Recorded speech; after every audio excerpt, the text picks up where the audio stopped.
Vidyalaya, Chhatrapati Sambhajinagar. Madam has done her post-graduations in MA English, MA Political Science, and MA in Linguistics.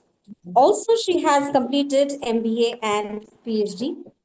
Her specialization and areas of interests are Indian literature, British literature, and comparative literature. She has total 21 years of teaching experience. She teaches to both English at postgraduate and undergraduate level.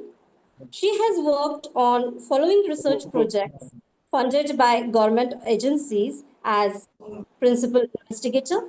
First, impact of practice program on spirituality, academic stress, and academic performance of female students in higher education funded by the ICSSR. Second, impact of बघितलंस काय scheme on women empowerment, a study on rural household in Aurangabad funded by MGNRCE.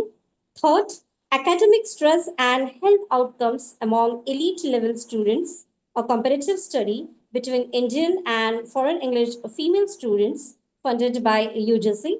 Fourth one, a cultural and psychoanalytical study of modern women characters in the select novels of Anita Desai and Bharti Mukherjee, funded by Dr. Babasaheb Ambedkar Marathwada University. Madam is also the member of PM Usha.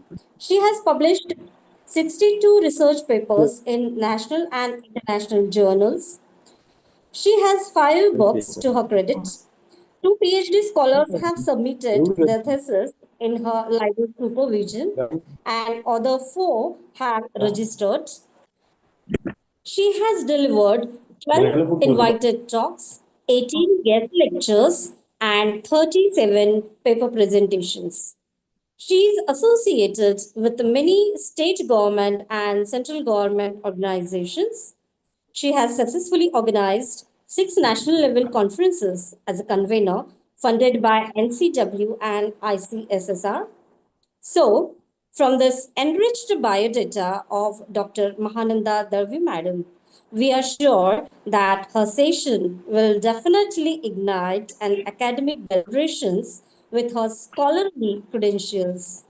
I welcome Dalvi Ma'am on behalf of UGC MMTC and Dr. Babasaheb Ambedkar Marathwada University and all participants and kindly request Ma'am to begin her session. Thank you. Ma'am, it's over to you. Hello. Hello. Yes, Yes, ma'am. madam, You're audible and your PPT is also visible. Yeah. Good afternoon to all, and thank you very much, madam, for such pleasing words for my presence. I'm very much thankful to all participants of the refresher course. I'm very much thankful to the director, Dr. Dhanashree Mahajan, madam, and the coordinator, Dr. Mustazi Khan, sir, the co-coordinators, Vaibhav Thackeray, sir, Rafi, sir, and all. My PPT is visible to everyone. Yes, ma'am. It is Yes, ma'am. visible. PPT is visible. You can just play it. It is not being played. It is just you have displayed it. Okay, Somewhere there must be a button which. Yes, sir. Yes, sir. I'm doing. It's not being played.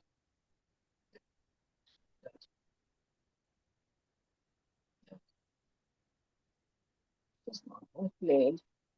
Okay. Yes. Yes, Is it ma'am. visible, sir, now? Yes, ma'am. Yes. Yes. Yes. Okay. Okay. PPT is visible, Friends, madam. yes. Yes. Friends, good afternoon to everyone.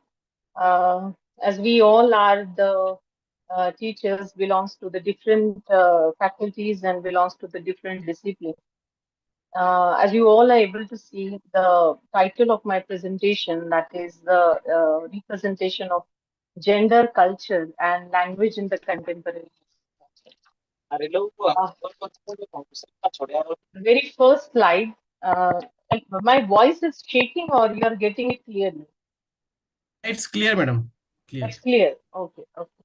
If you all are able to see the very first slide, that is the historical evolution of gender representation in literature. As I'm aware that the present literature is totally devoted to the language, literature, and culture. And at the outset, I was thinking that I have to present the presentation from the language point of view. But then I considered that the gender is the inevitable part of literature and the culture also. As it has ultimately become the correlation of language, literature, and culture. But I try to align, the subject of gender representation out of it. As I completed my PG in Women and Gender Studies, more interested in the present topic. So you are able to see the first slide, which shows the study of gender representation in literature. I mean to say it has undergone through major transformations over the past centuries. When we are going through the Bijoy Kumar Das, we are going to find out that the early literary criticism has focused on identifying the roles assigned to men and women in literary texts. And they are often examining whether women were portrayed as passive or active characters. Since we are doing studies of many novels and dramas and short stories, parallelism.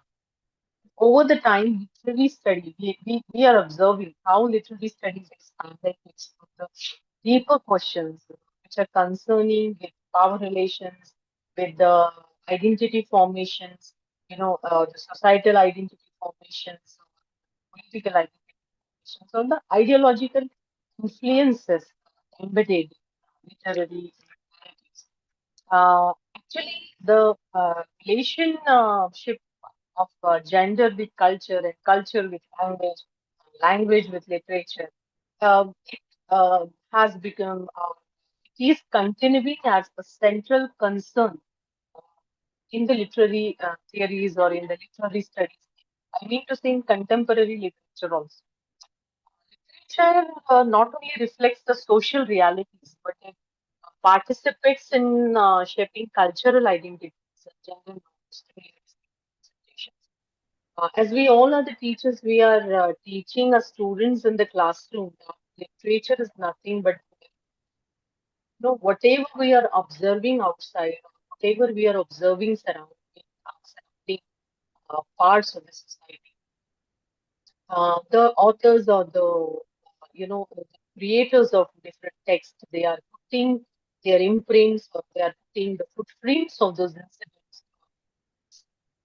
But the social conscious where emerges with the deep understanding that comes with gender presentation.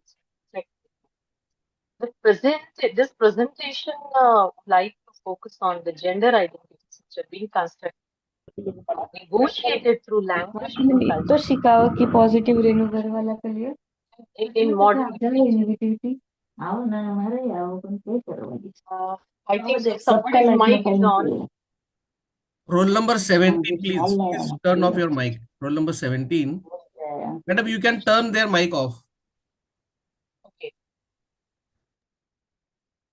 Hello, good afternoon, ma'am. Hello, Hello? hello. Somebody is.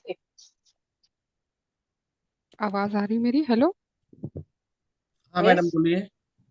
Ma'am please presentation Hindi English दोनों में हो सकता है क्या? Which one? In which language, ma'am? Hello. Hello हाँ ma'am.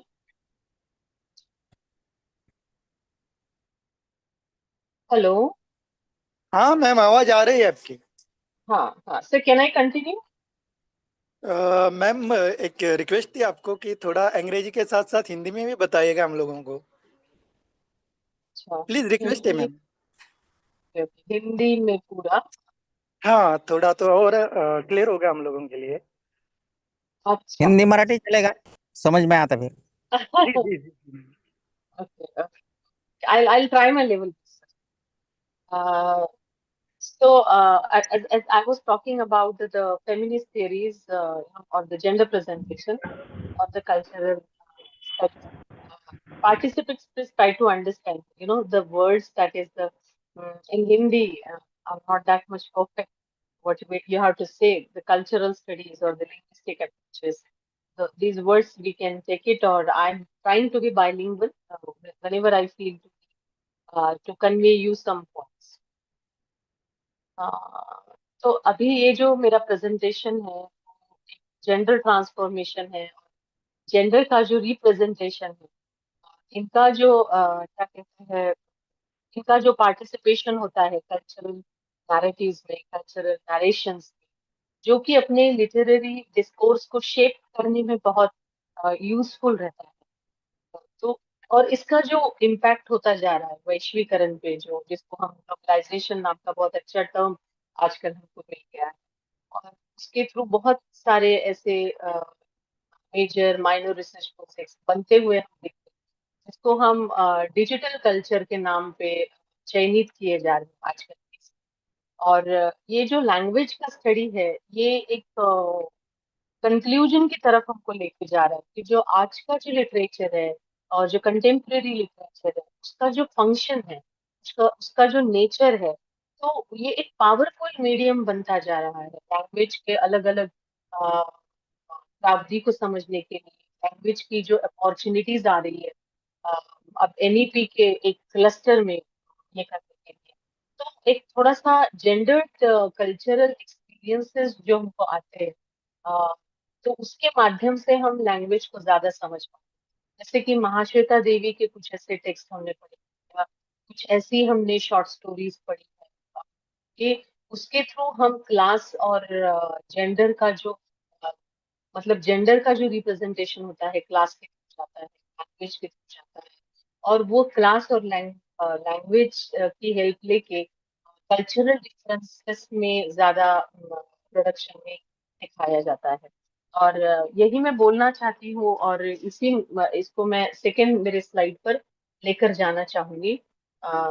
जो मेरा second slide है, उसका टाइटल आप देख पा रहे हो कि from biological determinism determination to social construction of gender.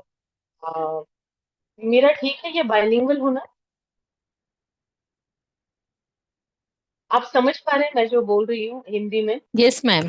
Yes, ma'am. या जी मेरी मैम, यस हिंदी मैम। इतनी अच्छी नहीं है, बट ट्राई टू समझ रहे हैं मैडम, समझ रहे हैं। जी ट्राई मैम. टू। सो हम जो फेमिनिज्म में पढ़ते आ रहे हैं कि या पहले से हम ये देखते आ रहे हैं कि बायोलॉजिकल और सोशल जेंडर कंस्ट्रक्ट जो होते हैं, उसके आधार पे हम लिटरेचर को समझते हैं, या कुछ महिलाओं से लिखे गए एक कुछ उपन्यास है जिसको हम लैंग्वेज के थ्रू चयनित करते जाते हैं। तो एक अर्लियर इसका ये स्लाइड पढ़ के मैं आपको बताना चाहूंगी हिंदी में थोड़ा सा ट्रांसलेट करके कि earlier interpretations often created gender differences in biologically determined and therefore fixed.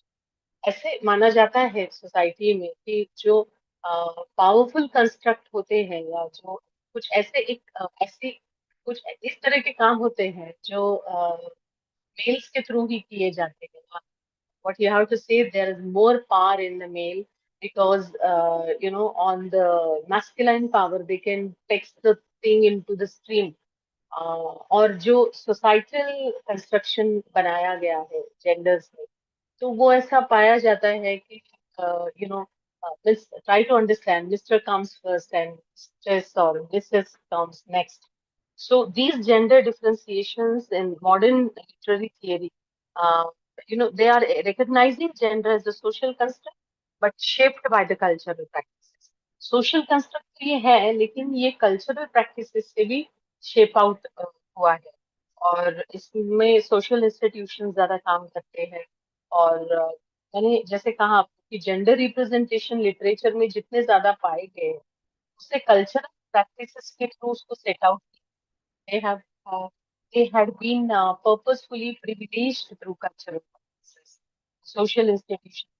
This particular shift perspective allows scholars to analyze how literature participates, or how the literary text participates in creating or maintaining these gender norms rather than merely reflecting natural differences between uh, men and female. What I have to say means uh, अगर हम कुछ ऐसे scholars के नाम लें या ऐसे you can observe or you can take the example of John D. Bowa's text, The Second Sex. Or she has emphasized that gender is socially constructed rather biologically determined. While later theories like Judith Butler is there, she has introduced the concept of you have to say gender performativity, and she was arguing that gender identities are, produced through repeated linguistics or cultural performances. Yes, these theoretical interpretations have profoundly influenced the contemporary literary analysis. They are encouraging scholars to examine how language in literary text reproduces of challenges gender cultural norms. बहुत बार ऐसे भी discussions हमने सुने हैं कि there western feminism is a concept that had been implemented in western culture, लेकिन India में feminism था ही नहीं, ऐसा भी सुनते हैं या कुछ अलग अलग रिव्यूज भी सुनते हैं, पढ़ते हैं और क्रिटिक्स से उनका अलग अलग opinion under the carpet of a cultural richness, most of the Indians they are saying that there are not feminist theories or feminism or ism, each and everyone is concerned with isms. फेमिनिज्म्स जैसी theory India में थी ही नहीं, ऐसा भी कहना है कि western से ही आई हुई है, वेस्टर्न से ही आई हुई है। जो अवेयरनेस है या जो रियलाइजेशन है that women were capable but they were not recognized, they were not educated, and they were not able to take a very clear words before the male dominated society. Therefore no such kind of theories or therefore such awareness had not been put forth by ancestors. It may be the thing. तो जिसमें हमको ऐसा भी ये प्रतीत होता है कि थेरोटिकल फ्रेमवर्क की तरफ हम जाते हैं तो 20th सेंचुरी में जो रैपिड ग्लोबलाइजेशन आया है, जो माइग्रेशन हम कहते हैं या क्या कहते हैं कि डिजिटल कम्युनिकेशन में हम जितने आगे जा रहे हैं, तो इस वजह से भी हम देख रहे हैं कि लिटरेरी लैंग्वेज भी बदलती जा रही है, अपने कल्चरल एक्सप्रेशन बदलते जा रहे हैं। जैसे कि अभी हम we all are living half of a life 20% of a life on WhatsApp messages, so we are giving greetings to each other, good afternoon, or sending emojis and all. It means the cultural way of greetings is changing very rapidly. You may call it a globalization or you may call it a digitalization, but so writers nowadays, they are employing it, multilingualism also. Means if we are turning towards literature, we can state a hybrid cultural symbols are being, coming upwards. The non-traditional narrative structures to portray the diversity of gender experiences. The representation of gender in literature has become increasingly fluid and inclusive आज and तुम्हाला जरा multi-dimensional now. पुढे घ्या म्हणा म्हणजे व्यवस्थित थोडं पुढे घ्या. I talked just in the first slide that how the historical evolution of gender representation in literature means gender representation का study गोड पान घेतलं खाताव का major transformation में आ रहा है. Somebody is talking on the phone and I'm disturbing. हो giving lecture. ठेवलंय मी शिल्लक.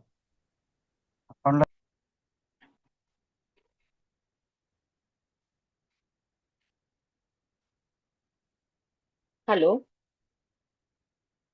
Hello. Yes, ma'am. Continue. Okay.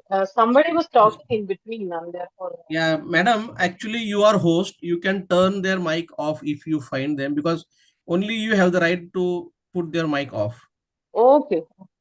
Their list can be seen, in the that vertical list is there to the left side of your screen. Yes, yes. I'm not that much techno savvy, sir. The Yeah, problem but is that. ma'am, now the control is there with you only. So only Yes, you yes. have to. Yes, yes. Okay, ma'am. You Yeah. all are getting me, sir, because I'm, turning myself from English to Hindi.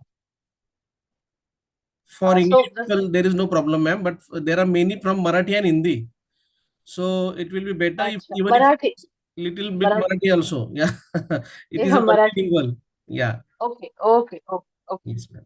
So, as मी जसं आता historical evolution बद्दल बोलत होते general representation मध्ये, तर आताची जी समीक्षा आहे ती थोडी जास्त पद्धतीने आपले जे रोल्स असाइन केलेले आहेत स्त्री आणि पुरुष, ज्याला आपण जेंडर रिप्रेझेंटेशन म्हणतो लिटररी टेक्स्ट मध्ये, तर ते सुद्धा आणि त्याच्या व्याख्या त्याचे उद्देश सुद्धा बदलत असलेले पण आपल्याला दिसतात.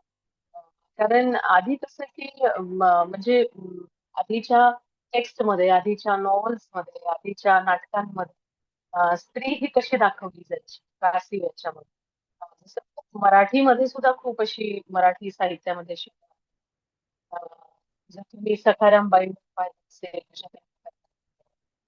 तर त्यामध्ये सखाराम बाईंचं जे पात्र आहे ते किती उद्युक्त आणि किती अग्रेसिव्ह असं आहे. त्याच्या आयुष्यात आलेल्या ज्या स्त्रिया आहेत ते very much numb and submissive to him.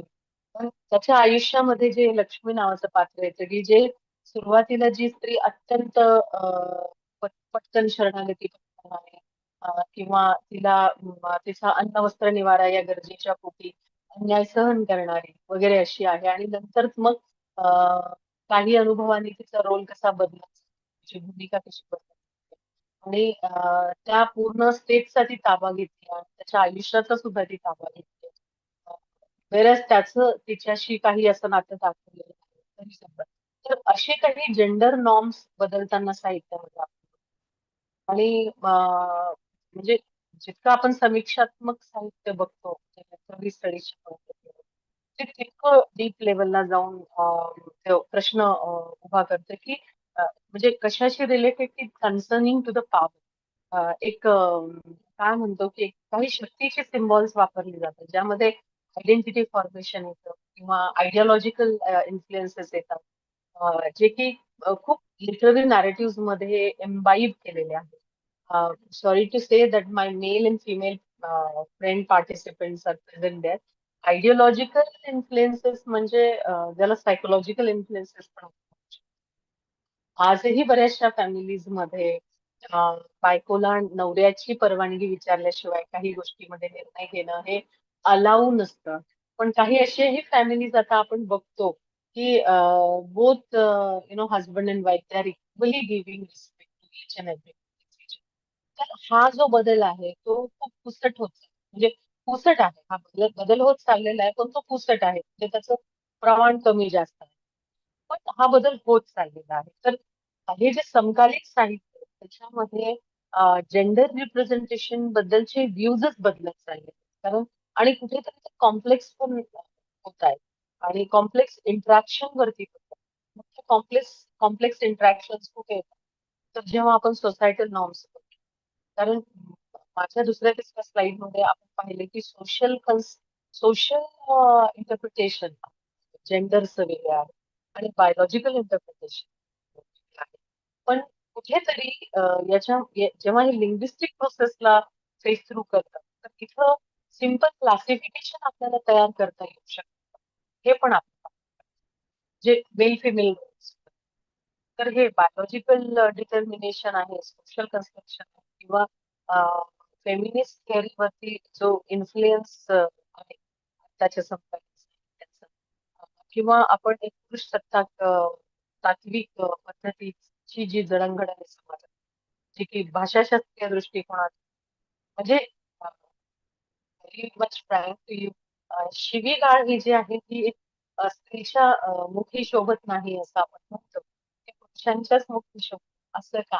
तर अशी काही कॉम्प्लेक्स चॅलेंजेस लिंग्विस्टिक्सने आज तरी प्रेझेंट याच्यावरती सुद्धा प्रश्न आहेत. ही जी शिफ्ट आहे shift perspective, it allows the scholar to analyze, literary participation, creating or maintaining gender norms. जे की मी आता सांगितलं, मेल आणि फिमेल मध्ये ते कसं discriminate. आणि सिमॉन दी गोवाच्या जे बुक आहे सेकंड सेक्स, यामध्ये everywhere she puts her next side, next she is other. as Simone de Beauvoir's famous sentence आहे की a woman is not born but later she has.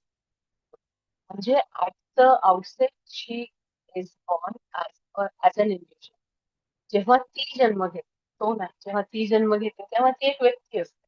पण जेव्हा ती समाजाने तिला वाढवत असतात, ती ती व्यक्ती ती व्यक्ती बनते. म्हणजे ती स्त्री बनते, तिला बनवलं जातं. अशा पद्धतीचे हे आहेत. जसं की तुम्ही 8 मिनिट्स सेक्शुअल टेक्स्च्युअल पॉलिटिक्स आहे.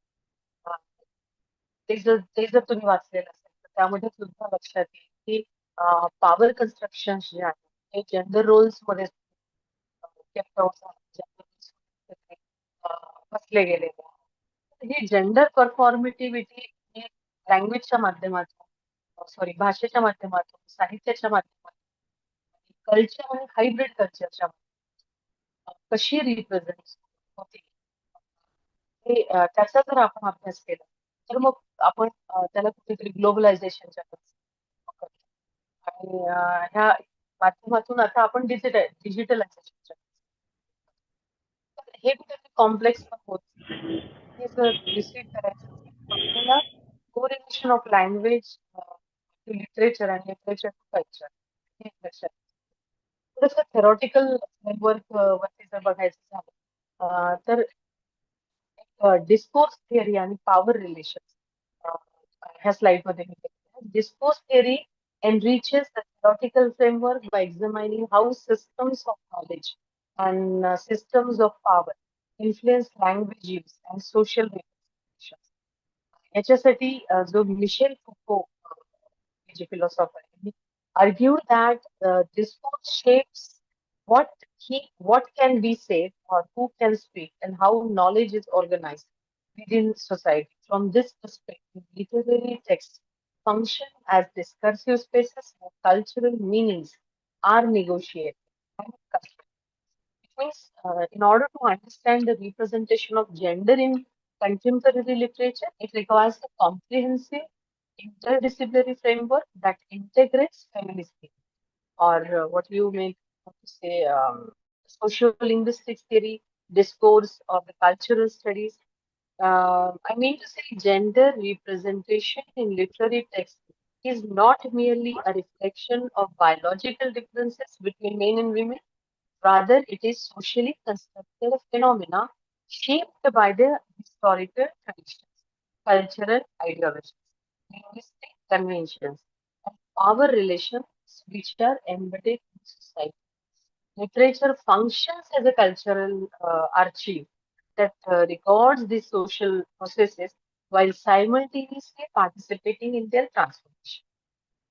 Consequently, you can say the study of gender representation must examine how cultural values shape in language use and how the linguistic practices are being used in literary narratives, it may reconstruct or reinforce or challenge the gender identities as well. Then social linguistics and social linguistically, if we are observing the presentation, the feminist theory forms the foundation of theoretical. जे आपण काय म्हणू शकतो, social theories or the novelists like Gauri Deshpande, Shashi Deshpande, Aarti Mukherjee, Nayantara Sehgal. These women, they have established the theoretical framework in order to analyze the gender representation in literature. But few feminist critics argues that traditional literary canons historically privileged the male authors, male expressions, experiences, and the patriarchal viewpoints, while marginalizing women's voices and perspectives. Early, the feminist scholarship focused on identifying stereotypes in literary portrayals of women, demonstrating how literary texts reinforce social expectations that confined women to domestic, emotional, or subordinate roles. म्हणजे आपण जे काही theoretical framework आपण पाहिलेलं आहे आतापर्यंतच्या कादंबऱ्यांचं साहित्यात, तर second wave of feminism मध्ये स्त्रियांकडून लिहिली गेलेली गेलेल्या कादंबऱ्या आणि मेल कडून लिहिल्या गेलेल्या कादंबऱ्या असं पण बायफर्केशन एकेकाळी करण्यात आलेलं होतं. आणि त्यामध्ये पारंपरिक पद्धतीचं जे लिखाण आहे ते पॅट्रियार्कल सोसायटीकडून किंवा पॅट्रियार्कल डिसिप्लिन ओरिएंटेड रायटर्स कडून अशा पद्धतीने लिहिलं गेलं होतं की जिथं स्त्री दुय्यम दाखवली असं काही समीक्षकांचं म्हणणं होतं, माझं नाही. तर त्या समीक्षकांना असंही म्हणायचे की हिस्टॉरिकलीच males are more privilege to be power at point. म्हणजे इतिहास जर पाहिला किंवा शास्त्रांकडे जर आपण गेलो तर त्यामध्ये असं सांगण्यात आलेलं आहे की the power point is still started from the male and capital. पण मार्जिनलायझिंग विमेन्स व्हॉइसेस म्हणजे कुठेतरी स्त्रियांचे जे आवाज आहेत किंवा त्यांचे जे एक्सप्रेशन्स आहेत ते कुठेतरी जाणून बुजून दाबण्याचा प्रयत्न पुरुष लेखकांकडून करण्यात येत होता, असा काहीसा कयास समीक्षकांचा. आणि म्हणून मग एक टोळी म्हणून एक टीम विमेन रायटर्सची किंवा विमेन नॉव्हलिस्टची चांगल्या पद्धतीने विकसित झाली आणि त्यांनी खूप चांगलं लिखाण असं देण्याचाही प्रयत्न केला. परत मी सिमॉन दी बोआचं जे टेक्स्ट आहे द सेकंड सेक्स याच्याकडे जाऊ इच्छिते, ज्यामध्ये तिने सांगितले की जो क्रुशियल रोल आहे जेंडर रिप्रेझेंटेशन मध्ये जो की तिने एस्टॅब्लिश केला होता, तर त्याच्यामध्ये समाजाने फक्त एकच बाजू लक्षात घेतली, स्त्री आणि पुरुषांमधलं प्रेझेंटेशन आहे त्याच्यामध्ये डिस्क्रिमिनेशन करतात ती बाजू म्हणजे बायोलॉजिकल ट्रुथ, ज्याला बायोलॉजिकल डेस्टिनी साहित्यामध्ये रुजू करण्यात रुजवण्यात आली. तर सोशल कन्स्ट्रक्ट कडे जेव्हा आपण गेलो त्याच्यामध्ये आपल्याला दिसतं की कल्चरल कंडिशनिंगच तसं झालेलं आहे समाजाचं. म्हणजे सगळ्यांची माफी मागून एक शब्द मी साहित्यामधला तुम्हाला सांगू इच्छिते, ज्याला आपण इंग्लिश लिटरेचर मध्ये बायनरी डिव्हिजन्स म्हणतो. या बायनरी डिव्हिजन्स मध्ये पहा, बायको नवरा वगैरे, खुर्ची टेबल असे शब्द आपण ऐकत नाही, पण नवरा बायको, टेबल खुर्ची असे शब्द आपण ऐकतो. तो सूर्य, तो चंद्र, चंद्राला आपण ती चंद्र समजतो. Some adjectives are being established in literature through language and how language comes into existence. If I'm not wrong, I'd like to start, I'd like to go to Ferdinand de Saussure, Althusser. They were talking about how the language had been established. It has power structure, how it started culture. So Ferdinand de Saussure जो आहे त्यांनी स्ट्रक्चरलिझम थिअरीचा base घालून दिला. त्यामध्ये signifier आणि सिग्निफाईड ह्या दोन concept त्यांनी सांगितल्या, ज्यामध्ये सिग्निफायर म्हणजे तो ऑब्जेक्ट ज्याच्या आणि सिग्निफाईड म्हणजे sound image of that object, ज्या ऑब्जेक्ट बद्दल आपण बोलतो. तर the word language is nothing but it is a free play of Jacques Derrida, who is the writer of that is the deconstruction, he says like that. तर स्ट्रक्चरलिझम कडे जर तुम्ही पाहिलं तर त्यामध्ये सुद्धा भाषेची उत्पत्ती ही कशी झालेली आहे. भाषेने कधीही जेंडर डिस्क्रिमिनेशन केलेलं नाही, पण स्त्री सोबत ते सुद्धा जेंडर डिस्क्रिमिनेशन झालेलं आहे, असं सिमॉन दी बोआ सांगण्याचा प्रयत्न करतात. हर फेमस असर्शन, मी आत्ताच तुम्हाला बोलले की खूप प्रसिद्ध असं तिचं त्या द सेकंड सेक्सच्या पुस्तकातलं एक वाक्य आहे की one is not born but rather becomes a woman. जेव्हा ती जन्म घेते तेव्हा ती व्यक्ती असते, पण नंतर एक स्त्री म्हणून ती संबोधली जाते किंवा तिला उच्चारलं जाते. म्हणजे हे कशावर फोकस करते की जेंडर रोल्स हे कुठेतरी सोशल प्रॅक्टिसनी सेट झालेले आहेत समाजामध्ये आणि त्याला कल्चरल नॅरेटिव्ह मध्ये त्याला परत परत घेण्यात आलं. आणि this insight provides a theoretical foundation for literary scholars to analyze how text participates in shaping gender. एक असं रिलिजियस एक्झाम्पल आहे. जसं की आपण महाभारताची कथा आपण सगळे जाणतो. तर त्यामध्ये जे द्रौपदीचं पात्र आहे किंवा आपण म्हणजे असं जनरली जेव्हा आपण कमेंट करतो, जेव्हा आपण आपल्या फ्रेंड्स कॉर्नर मध्ये हे बोलत असतो, की झालं हे पूर्ण महाभारत एका स्त्रीमुळे घडलं. अशा पद्धतीने आपण बोलत असतो. रामायण पण तिच्यामुळे. तर ती हा जो शब्द आहे अवतरणामध्ये किंवा बोल्ड करून तुम्ही बघा. तर आपण तीला कॉर्नर करतो. पण माझं असं म्हणणं होतं की महाभारतातलं म्हणजे महाभारत जे काही घडलं या घटनेमुळे तर ती रिस्पॉन्सिबल कशी होती किंवा त्याच्या पाठीमागचा इतिहास. तर अहंकार हा फक्त त्याला असू शकतो, तिला नाही. असं कुठेही लिहून ठेवलेलं नाही. हा एका व्यक्तीला असतो. मग तो व्यक्ती आणि ती स्त्री आपण तो जो आहे त्याला आपण व्यक्ती म्हणतो, पण तिला आपण स्त्री अशा ह्याने संबोधतो. म्हणजे मला आवडेल याच्यावरती चर्चा करायला आपल्या याच्या शेवटी. तर नंतर ज्या फेमिनिझमच्या याच्यामध्ये डेव्हलपमेंट्स होत गेल्या त्यामध्ये आपण ही अंडरस्टँडिंग आपण पाहत गेलो. की जसं की काही वेस्टर्न पाश्चिमात्य महिलांनी ही अंडरस्टँडिंग जुडिथ बटलरला तिने एक कन्सेप्ट जेंडर परफॉर्मेटिव्हिटीची आहे.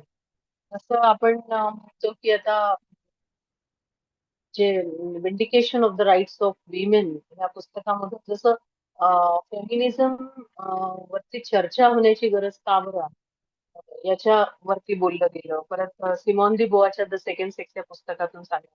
तसं ज्युडिथ बटलर ही कंटेम्पररी आहे सिमॉन दी बोआ या पाश्चिमात्य लेखिकेची. तर तिने जेंडर परफॉर्मेटिव्हिटी हा शब्द अस्तित्वात आणला आणि तिने एक आर्ग्युमेंट केलेला आहे की साहित्यामध्ये बोलत असताना की जेंडर आयडेंटिटी ज्या असतात ह्या रिपीटेडली तोच परफॉर्मन्स दिल्यामुळे सोशल बिहेवियर्स मध्येच त्या आहेत आणि लिंग्विस्टिक एक्सप्रेशन्स पण तसेच आहेत. म्हणजे घर सांभाळणारी ती स्त्री आणि म्हणजे पूर्ण घर सांभाळणारी ती स्त्री आणि घराचा पोशिंदा म्हणजे तो. तर हे कशामुळे आलं? कारण ती तत्कालीन समाजाची तशी ती व्यवस्था होती. की ती घर सांभाळती आहे, ती पालनपोषण म्हणजे ती घरात राहून करते आहे आणि तो कुटुंबाचं पूर्ण पालनपोषण करण्यासाठी तो बाहेर जातो आहे. तर सोशल रोल्सची रिस्पॉन्सिबिलिटी त्याच्यावर आहे. काही कल्चरल रिच्युअल्स जर तुम्ही ऑब्झर्व केले तर त्यामध्ये सुद्धा काही रिच्युअल्स आहेत त्याच्या फिक्स कॅटेगरीज ठरतात. आणि from the literary perspective, I think so. This theory suggests that characters and in literary texts, they are performing their gender roles through speech patterns also. जसं मी म्हटलं की अब्युजिंग वगैरे आहे किंवा काही ठिकाणी ऍक्शन्स आहेत, काही ठिकाणी क्लोदिंग पॅटर्न जो आहे or symbolic representations, they are reinforcing or they are challenging social expectations. म्हणजे कंटेम्पररी लिटररी अनालिसिस हे परत परत वारंवार आपल्याला ह्या सादरीकरणातून ह्याच्या सादरीकरणाचे जे सिद्धांत इतिहासापासून ते आजपर्यंत चालत आलेले आहेत they are examining how narrative construct with non binary gender identity. आता त्या नॉन बायनरी जेंडर आयडेंटिटीज अस्तित्वात आलेल्या आहेत. म्हणजे feminist literary criticism also investigates relationship between the narrative authority आणि जेंडर. हिस्टॉरिकली जे पॉवर रिलेशन्स आहेत, डिस्कोर्स थिअरी जे आलेल्या आहेत, जे male narrators dominated literary shaping cultural understanding of morality and social order. तुम्ही जर इथे जे कोणी आहेत त्यांनी जर जसं की आता लँग्वेज हे सिम्बॉलिक रिप्रेझेंटेशन ऑफ कल्चर मी जेव्हा म्हणतो तर जर कोणी शशी देशपांडेंचं डार्क होल्स नोटर हे जर नॉवेल वाचलेलं असेल ज्याच्यामधलं सरिताचे कॅरेक्टर आहे लहानपणी अनाथ मुलीसारखी वाढलेली ही मुलगी आहे. ज्यामध्ये आई वडील असतानाही अनाथ मुलीसारखी एका चाइल्डहुड ट्रॉमाला ती सफर करतीये आणि लहानपणी घराच्या बाहेर खेळत असताना दुर्दैवाने त्या वादळामध्ये किंवा पावसाच्या त्या अशा स्थितीमध्ये तिच्या भावाचा हात तिच्या हातातून सुटतो आणि छोटासा तिचा भाऊ ध्रुव नावाचा तो मुलगा तो पाण्याच्या ओढ्यामध्ये वाहून जातो. आणि जेव्हा ही सरिता घरी येते तेव्हा तिची आई ऊर बडवून घेते, डोकं बडवून घेते आणि तिला म्हणते की तू कशी जिवंत राहिली? तू का जिवंत राहिली? ते तू त्या ध्रुवच्या ऐवजी तू का बरं पाण्यामध्ये म्हणजे वाहून गेली नाहीस? आणि लहानपणापासून ती त्याच्या मरणाचं, त्याच्या त्या दुर्दैवी मृत्यूचं जे दूषण आहे ते तिला देत असते, सरिताला देत असते. आणि ही लहानगी मुलगी फक्त वडिलांच्या प्रेमावर लहानाची मोठी होते, पण एक चाइल्डहुड ट्रॉमा मनामध्ये घेऊन मोठी होते की कायम माझी आई हे मला ऐकवतीये की तुझा काय उपयोग? म्हणजे माझ्या म्हातारपणी माझ्या ओल्ड एजला तू मला सांभाळणार नाही. मला माझा मुलगा सांभाळणार होता, जो की आता गेला. म्हणजे एक सोशल परफॉर्मिटी कशी आहे जेंडरची लक्षात घ्या, की एक मुलगी नाही आई-वडिलांना सांभाळू शकत. पण एक मुलगा सांभाळणार होता आणि आता तो या जगात नाहीये. त्या दुःखाने खंगून खंगून तिची जी आई आहे ती मृत्यू पावते. तिची आई चालली जाते. आणि ही लहानशी मुलगी ही आज सरिता ही आज खूप मोठी डॉक्टर होते. पण ती प्रत्येक मिनिटाला हे सिद्ध करण्याचा प्रयत्न करते की मी त्याच्यापेक्षा कुठेही कमी नव्हते. अ, मग हे पॉवर आयकॉन बदलण्याचा प्रयत्न तिने का करावा? How many times women have to prove herself number of times? Why she has to prove herself? For whom she has to prove herself? And up to what extent she has to prove herself? Such kind of a questions comes when the symbolic language comes around her. The language functions not only as communicative tool, but it also uses a symbolic system that encodes cultural values, words, metaphors, idioms, and narrative styles. Those carries cultural meanings that shape the readers or the interpretations of later texts. Um, uh, you know, the sorry, this cultural norms influences the linguistic choices, which in turn shapes the representation of gender roles within the narratives. Metaphor असे play केले जातात. जसं आता मी तुम्हाला शशी देशपांडेच्या dark holes no terror या नॉव्हेलचं example दिलं. तसंच Anita देसाईचं try the peacock हे एक नॉव्हेल आहे, ज्याच्यामध्ये खूप असे वेगवेगळे मेटाफर्स, इडियॉम्स आणि असे काही वर्ड्स यूज केलेले आहेत, ज्यावरून तुम्हाला याचा मथितार्थ लक्षात येतो किंवा जेंडर रिप्रेझेंटेशनची जी हेल्पफुल स्टोरी आहे ती कुठेतरी वारंवार आपल्याला असं लक्षात येते की ही चुकीची implement करण्यात आली कल्चरल वे. एक क्राय द पिकॉकची जी सेंट्रल कॅरेक्टर आहे Maya, which has been projected by Anita Desai. Maya is also motherless daughter आणि तिच्या वडिलांकडून खूपच प्रोटेक्टिव्ह ऍटमॉस्फिअर वाढवली गेलेली मुलगी आहे, जी की डोळ्यासमोर असलेल्या एका मुलाशी तिचे वडील तिचं लग्न करून देतात. पण तिला म्हणजे ओव्हर प्रोटेक्शननी ती माया एकदम सबमिसिव्ह आणि भित्री अशा प्रकारची मुलगी बनते. She is not at all bold anyway. तर ज्या कंटेक्स्ट मध्ये वडील तिला वाढवतात, लहानाचं मोठं करतात, त्याच कंटेक्स्टला ती तिचं जग समजते आणि कुठेतरी एक she is carrying her own world in her mind. आणि in that world that girl is being suppressed or submissive kind of or very fragile or not willing to share her thoughts to anybody, too much introvert, such kind of personality she's carrying from her childhood. When she got married, a man, uh, what's his name? I forgot his name. When she got married with a man of acquaintance of her father, she, she's not happy or she's not able to express her feelings to her husband also. म्हणजे तिला कुठेतरी त्याच्यासोबत वेळ घालवायचा आहे किंवा तिला बाहेर जावंसं वाटतंय किंवा तिला तिच्या आईची प्रचंड आठवण येते, तिला तिच्या आईचा चेहरा आठवतो. इतक्या साध्या साध्या आणि छोट्या छोट्या इमोशन्स आहेत, पण ती एक्सप्रेस नाही करू शकत. ती इव्हन सांगू शकत नाही तिच्या वडिलांना. तर एक असं मेल नॅरेशन आणि फिमेल नॅरेशन हे जे स्टोरी टेलिंग मध्ये त्याच्यामधून सुद्धा तुम्ही बघा, म्हणजे खूप काही मेटाफर्स आणि इडियम्स असे वापरलेले आहेत. याचं जे टायटल आहे अनिता देसाईच्या कादंबरीचं प्राईड, तर ती माया जेव्हा सप्रेस फील करते आणि when she was looking out of the window to that particular region who is dancing, that is crying in the rain is outside and region is crying. Actually, she is very happy. She feels that that region is crying. And then she has seen that particular peacock also. She is, what we have to say, she's giving comparison to both of them. Peacock is singing and the peacock is dancing, and she wants to dance like him. She wants to feel like him, but she said that peacock is crying also. She is in the influence that whether rain is there, whether he is crying.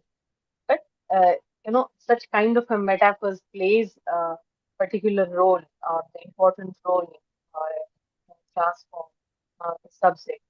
Multilingualism and cultural identity is one more topic. Uh, that globalization and migration have contributed to emerging the multilingual literary expression. You know, further complicating or the relationship between the gender, culture, and language. I think so. Many contemporary authors are there. They are incorporating uh, multiple languages within the single narrative. Uh, Purpose is different, but the gender representation comes under the exploration of the hybrid uh, cultural, what you have to say, cultural implications. It is reflecting hybrid cultural identities or transnational experiences. See, multilingualism enables writers to represent cultural diversity more authentically and to explore how gender roles varies across the linguistics and uh, cultural contexts. I think so. We should go towards the literature as a site of a cultural transfer. The as we are going to say a slide which tells you that how literature is the site of the cultural transformation. The interdisciplinary framework combining the feminist theory, cultural studies, social linguistics, and discourse analysis, it reveals that literature is not merely a reflection of cultural realities, but an active participation in shaping social change. Literary narratives influence the public discourse. Uh, the cultural studies provides another essential dimension of the theoretical framework, by emphasizing the role of historical, political, and social context in shaping presentation. The cultural theorist is there, one more theorist is there, that is Stuart Hall. Stuart Hall conceptualized representation as the process through which meaning is produced and exchanged within the culture. According to Stuart Hall, the representation doesn't merely reflect reality, but it actively constructs social meanings. And if we apply this perspective to the literary studies, it reveals that gender identities in literature are not neutral portrayals, but culturally mediated constructions that communicate particular ideological messages. For example, the traditional cultural narratives uh, depicted women as a symbol of purity, symbol of sacrifice, moral virtues, while men were portrayed as warriors, leaders, or intellectual authorities. These symbolic representations reinforced cultural power hierarchies and shaped the societal uh, expressions.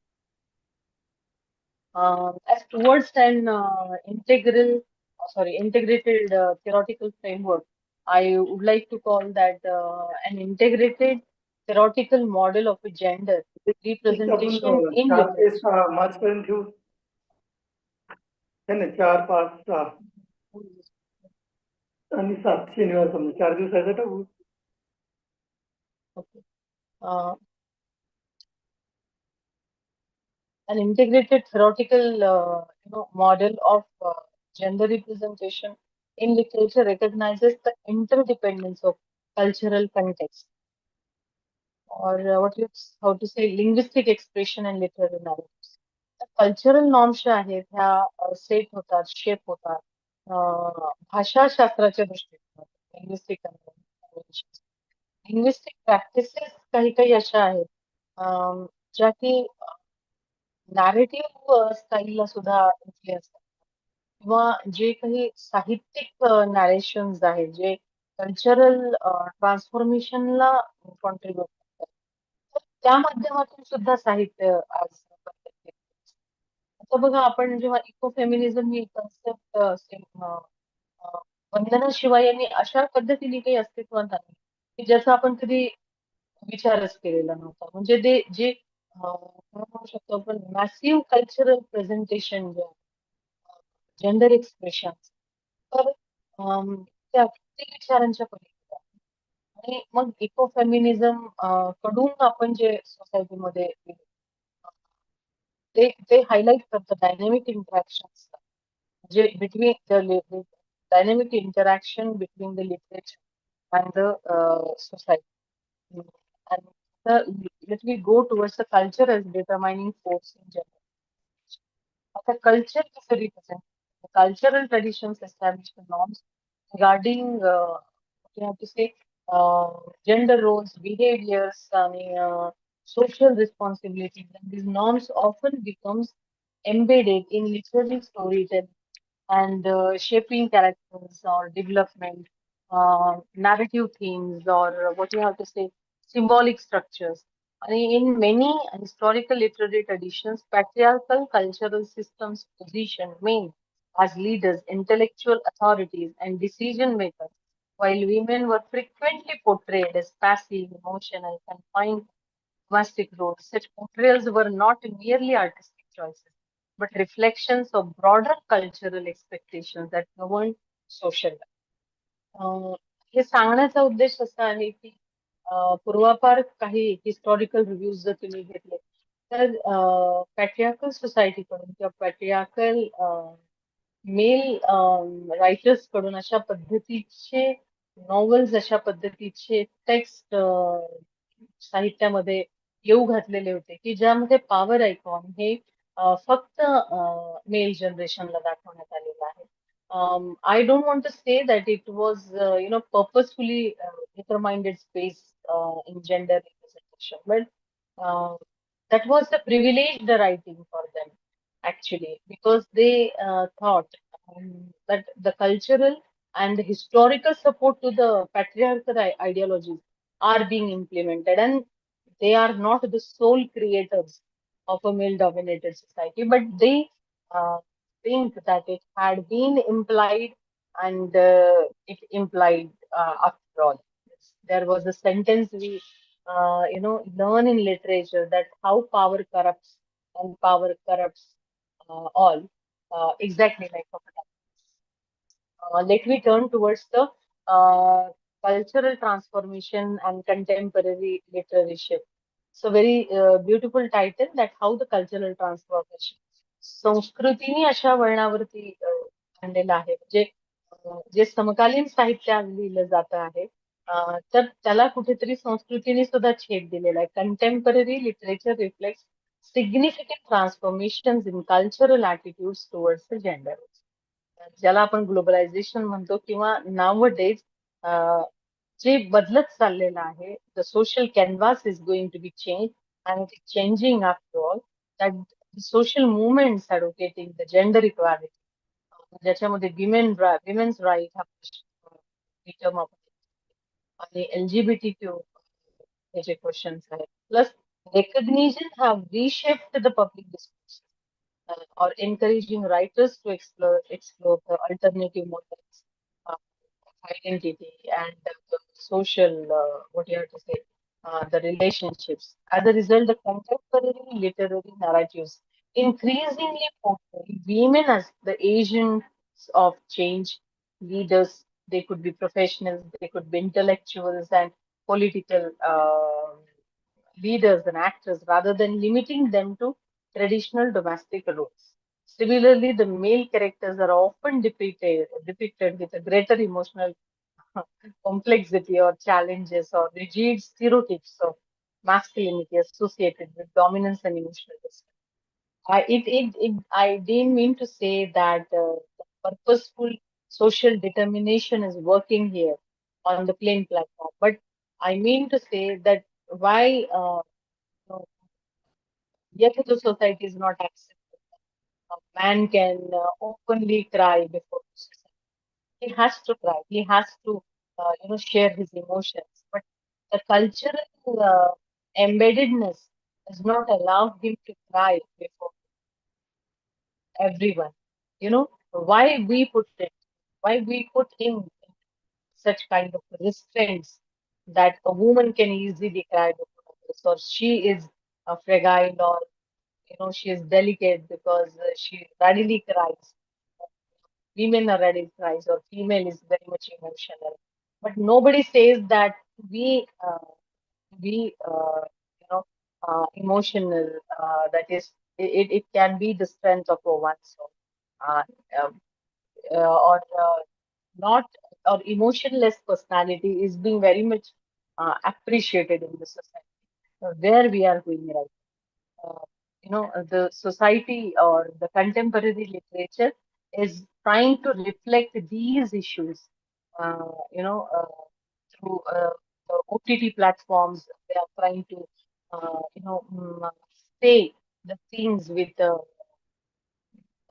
OTT, not only on the OTT platform, but not many texts are there which are critically adopted to films, or they are shaping the personalities, or they are showing them how they are the leaders, how they are shaping their personalities in that. My next slide is, explaining how the globalization and the cross-cultural gender narratives, work in that way. Globalization and that has fundamentally altered the cultural landscape of literary production. Uh, you mean to say, uh, excuse me, I would like to take a sip of water.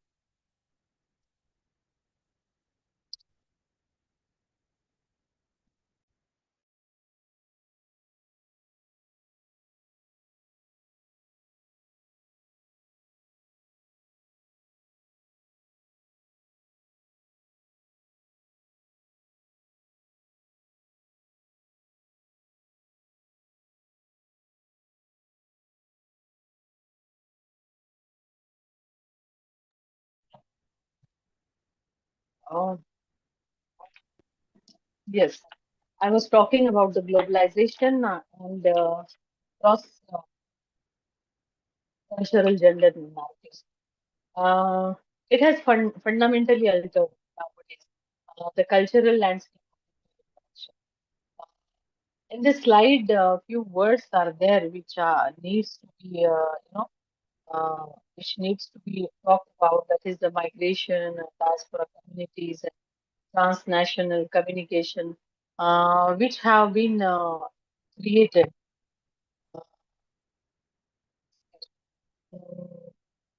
These are the hybrid cultural identities it is creating, and that are increasingly reflected in contemporary literature.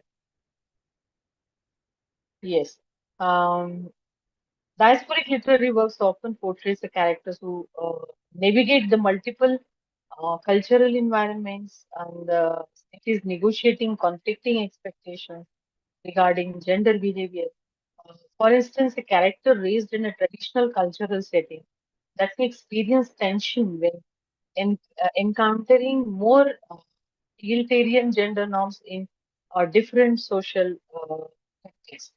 To talk on the broader terms, the terms that has come, the diasporic works or the migration issues in culture, or what you have to say, the migration literature frequently highlights uh, how the language becomes a key site of identity negotiation. Characters who adopt different linguistic styles depending on the cultural context in which they are interacting. It demonstrating how gender identities perform differently across cultural environments. Means code are switching, multilingual dialogues are there, and hybrid narrative styles symbolize the fluidity of cultural belongings and the complexity of gender expression within transnational settings. These literary strategies, my friends, emphasizing that identity is dynamic rather than fixed. आजच्या साहित्यामध्ये ज्या identities आहेत, ज्या gender norms मध्ये आपण बसवून ठेवलेल्या होत्या, त्या आता बदलत चाललेल्या आहेत. म्हणजे त्या डायनॅमिक आहेत. They are changing their places. They are not yet being fixed. आणि they are evolving through continuous interaction. म्हणजे इतक्या प्रतिक्रियांमधून, इतक्या चेंजेस मधून, इतक्या प्रावधीमध्ये हे रोल जात आहे with the changing cultural environment. म्हणजे कल्चरचं the word culture has its origin with the word civilization. आणि जी civilization, जी societal organization आपल्याला जन्मतः मिळालेली आहे, तर ती कल्चरल नॉर्म्सच्या माध्यमातून भाषेपर्यंत येते, आणि भाषेच्या माध्यमातून मग ती कुठेतरी जेंडर नॉर्म्स किंवा जेंडर रिप्रेझेंटेशन्स किंवा जेंडर कन्स्ट्रक्ट याच्यावरती येते. हे जे समकालीन साहित्य आहे, हे कुठेतरी एक महत्वाचे बदल वारंवार आपल्याला दाखवतं, पण हे दाखवण्याचं जे सिम्बॉलिक आयकॉन आहे ते जेंडर आहे हे सांगण्याचं. जसं आता आपण एलजीबीटीक्यू वरती बोलतो, त्याला कुठेतरी आता एलजीबीटीक्यू याला पूर्वी 50 to 60 years before it has been least important. We were least bothered about it, but nowadays it is getting recognition and it is being reshaped in the public discourse. ठीक आहे. म्हणजे तृतीयपंथी हा सुद्धा एक असा वर्ग आहे ज्याचं महत्व, ज्याचं प्रतिनिधित्व आज विधानसभेमध्ये सुद्धा आपल्याला दिसतं. म्हणजे सांगण्याचं तात्पर्य हे आहे की जेंडर रोल्स पण बदलतायत, ते आता डायनेमिक होत आहेत, ते कुठेही फिक्स राहिलेले नाही आहेत. तर भाषेच्या माध्यमातून सुद्धा ज्या पद्धतीचं म्हणजे एक जे पॉलिटिक्स आपण म्हणतो to the world of a women, that is being changed altogether because of the cultural hybridity and because of the cultural identity. Nowadays, it is being changing and it is being challenging. ह्या ज्या rigid स्टिरोटाइप्स आहेत, ज्या स्टिरोटाइप्स मध्ये ही society बसली होती, ही society वसली होती, the stereotypes of masculinity associated with the dominance and emotional restraint. Why a man, M capital, could be an emotional fellow? Why a woman is being emotional only, from generation to generation? She could be emotional and he could be emotional. So to be an emotional is, it is not an adjective, but it is not an stigma also. It has been changed. It is changing nowadays. And to that change, could we say globalization? Discussion is that. Another side goes towards, what you have to say, in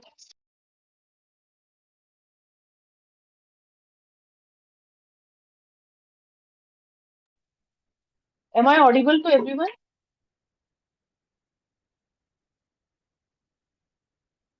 Yes, ma'am. Intersectionality.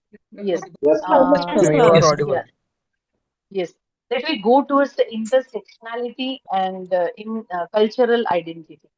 Uh, what we have to say.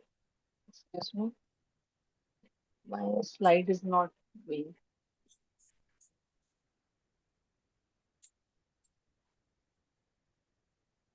Yes.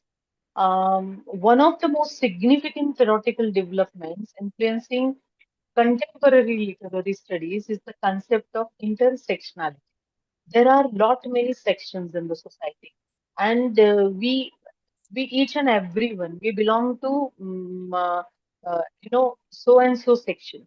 It is introduced by Kimball Krishna. Intersectionality emphasizes that gender cannot be understood independently of other social categories such as race, class, caste, ethnicity, religion, disability, and nationality.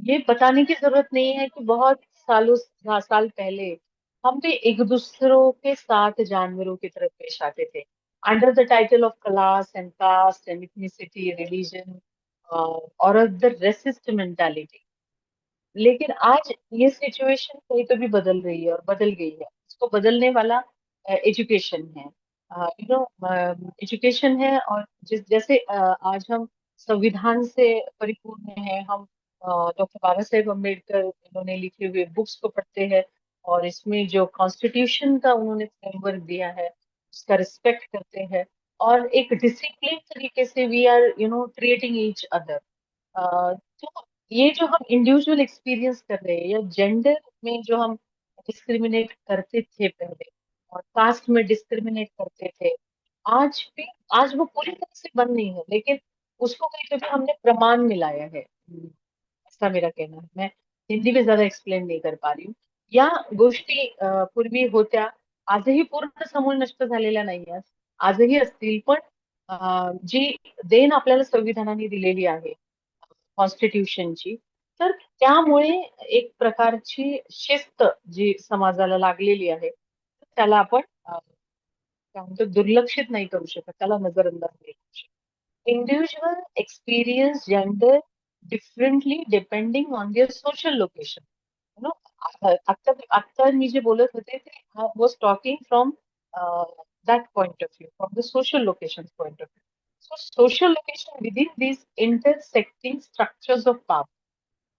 Contemporary literature increasingly reflects this complexity by portraying characters whose identities are shaped by multiple dimensions of social inequality. Uh, if I'm not wrong, and I'm taking an example of George Orwell's novel 1984, you can see that that is the political allegory. 1984 novel is a political allegory, and it vividly visualize. You can visualize the situation of the Russia or the Russian ideology and what kind of social and political scenario of Russian state or of the war or of what you have to say, Stalin's philosophy and whatever the ways were privileged in the society. The story of 1984 belongs to that. Or what you have to say, Animal Farm. You can take the example of the Animal Farm. The same kind of social setting was presented, depicted by George Orwell in the Animal Farm. You know, it shows you that how one is not equal to other, the other is not, the second is not equal to third, third is not equal to fourth. A very beautiful political analysis that tells you everything, how the society has established sections, and there are how many intersections in the same section. Uh, you know, mm, that is that was beautifully located. Then the Lord of Lies, written by William Golding, such same kind of philosophy had been shown in that novel. My next slide is talking about the representations, ideology, and cultural meaning. It is very vast to talk about the cultural meaning, but the cultural representations in literature involves more than simple depicting social realities. It involves constructing meanings that shapes how readers understand the world. You know, after all, whatever the author tries to visualize before the eyes of his spectators, of his audience, The cultural theorist Todd Hall argued that the representation is an active process through which societies produce and circulate meanings. And from this perspective, literary texts contribute to shaping public consciousness by presenting, uh, particular images of gender roles as norms. What you have to say as roles, uh, as normal or desirable or problematic. Literature repeatedly portrays, women as passive in character. What kind of, is it when it or to subordinate? These representations can reinforce the cultural stereotypes and limits the social imagination regarding women's potential roles. You know, uh, it is the continuation of the earlier side that how the cultural gain upon how the cultural resistance and rewriting tradition, another important aspect of the contemporary gender representation. It involves the interpretation of historical and mythological narratives, which many modern writers revisit traditional stories, and it is and it retell them from marginalized perspective, giving a voice to characters who were previously silent or mispresented. These interpretations challenges the dominant cultural narratives and encourage the readers to reconsider historical assumptions about the gender roles. Uh, Many more things are there, but I think so. Uh, the cultural diversity or the cultural context, they are providing important aspect in contemporary, intersections or what you have to say, persistence or historical linguistic construction shows you that how the literary language often reproduces these mythological narratives or these gender representations or how the writer revisits themselves, revisits the traditional stories or reshapes the traditional stories to tell you from the marginalized perspective. As I have given you the example of Mahabharata, few linguistic conventions are there also. They are reinforced gender inequality, presenting the culturally constructed differences as natural and universal realities. Uh, then the representation of ideology and the culture. What do you mean to say that cultural representation in literature involves more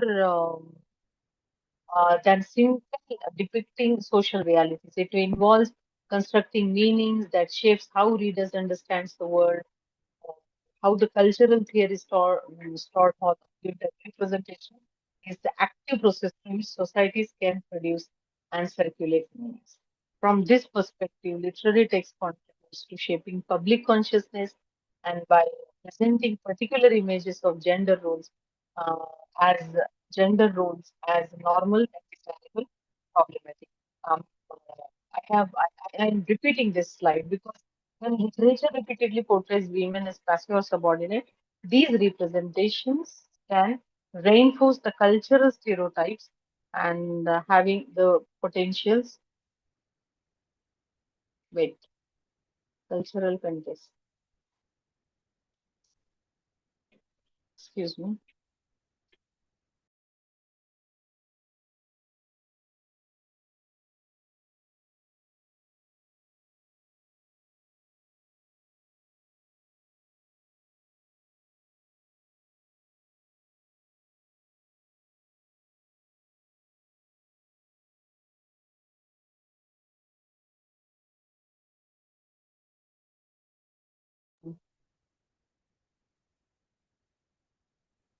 Um,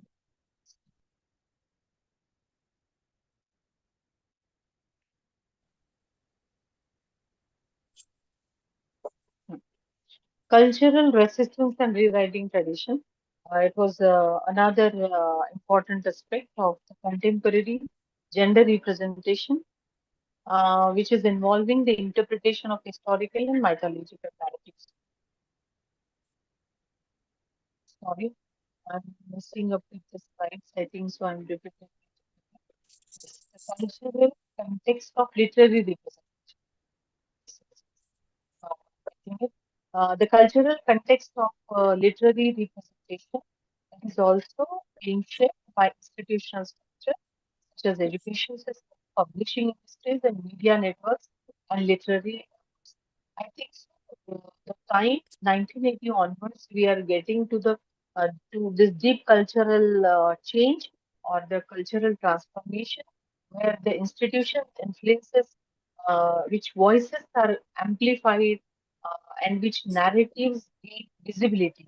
You know, or what you have to say, historically, the male authors dominated literary publishing and leading to a limited range of gender perspectives within mainstream literature.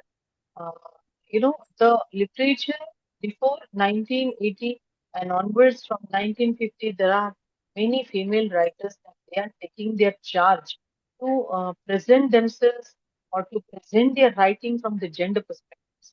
But these institutions, but after that, uh, the male-dominated literary publishing societies or the institutions of the public places, they were leading to a limited range of gender perspectives, but within mainstream literature.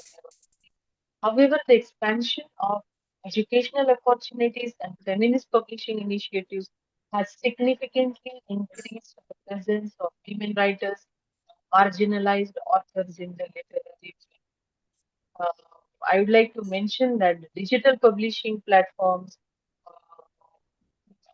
have further uh, democratized or literary production by enabling independent, you know, uh, authors to reach the global audience and audiences without relying solely on traditional publishing institutions, or what you have to say. Uh, they are again cultural. They are again giving birth to the cultural diversity and future directions. Uh, Cultural, diversity would like to concentrate on the increasing cultural diversity of contemporary literature.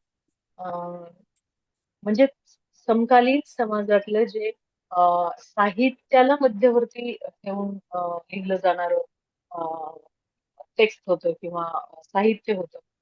Future literary representation जे काही येणार आहे gender बद्दल किंवा लिंग भावनेबद्दल that will continue to evolve in response to changing social conditions.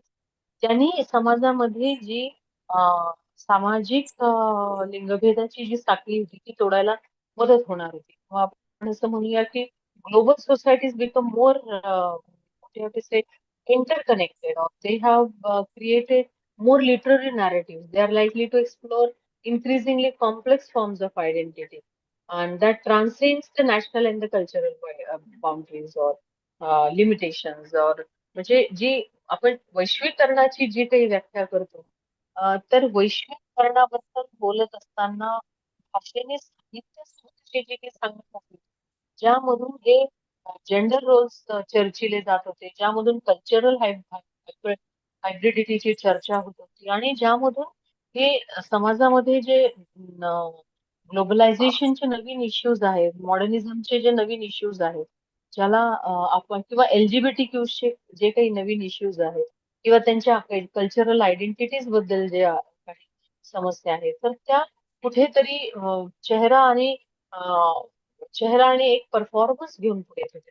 म्हणजे आपण असं म्हणूया की they are increasing the complex forms of identity critical पद्धतीने. आणि या सगळ्या मर्यादा ठरवत असताना भाषा आणि संस्कृती ही साहित्यात मध्ये यथार्थ उतरवण्याचा हा प्रयत्न या मेल आणि फिमेल रायटर्स कुठेतरी जसं मी आता सांगितलं की स्थलांतर हा जो डायस्पोरा हा शब्द पण आपण बघितला, मायग्रेशन हा शब्द पण आपण बघितला, आणि एक प्रकारचं डिजिटलायझेशन किंवा डिजिटल आयडेंटिटी जी 20th सेंचुरीला या लेखकांना या पात्रांना हवी होती ती आपण पाहिली तर हे एन्व्हायरमेंटल क्रायसिस झालेलं आहे आणि याची जी टेक्नॉलॉजिकल ट्रान्सफॉर्मेशन आहे तर ती घडत होती पण ती कशी घडत होती तर जेंडर्सच्या माध्यमातून साहित्याच्या माध्यमातून आणि भाषा हे सगळे प्रॉब्लेम्स कॅरी करत होती आणि ती बदलत होती आणि ही स्टोरी टेलिंगच्या माध्यमातून तुमच्या माझ्यापर्यंत येत होती ऍट द सेम टाइम आपण असं म्हणू शकतो या कल्चरल डायव्हर्सिटीला that the persistence of cultural inequalities uh, ensures that literature will remain a critical site for addressing the social justice, for addressing the social issues. Writers from marginalized communities continue to use literary expressions as a means of challenging structural discriminations and advocating for more inclusive cultural narratives. Cultural narrative खूप अस्तित्वात आले आणि त्याच्या लिखाणातून समाजामधला class race gender डिस्क्रिमिनेशनचा हा जो महाराक्षस आहे तो आपल्याला पाहायला मिळाला through story telling through literature we fosters empathy to them, or the critical reflections or the cultural dialogues are being heard. It contributes to the gradual shifts in societal attitudes towards the gender, uh, equality and the gender identity. I mean to say, I think so. The linguistic representation, let me literally go towards the correlation of language with literature and culture. The historical linguistic construction of gender roles, let me talk in a very brief 4 to 5 minutes, then let me have a break of 15 to 20 minutes and we will start then. As per the linguistic representation of gender in contemporary literature, we have to focus on the historical linguistic construction. Historically, literary language often reproduced patriarchal assumptions. We have seen by assigning distinct linguistic roles to male and female characters.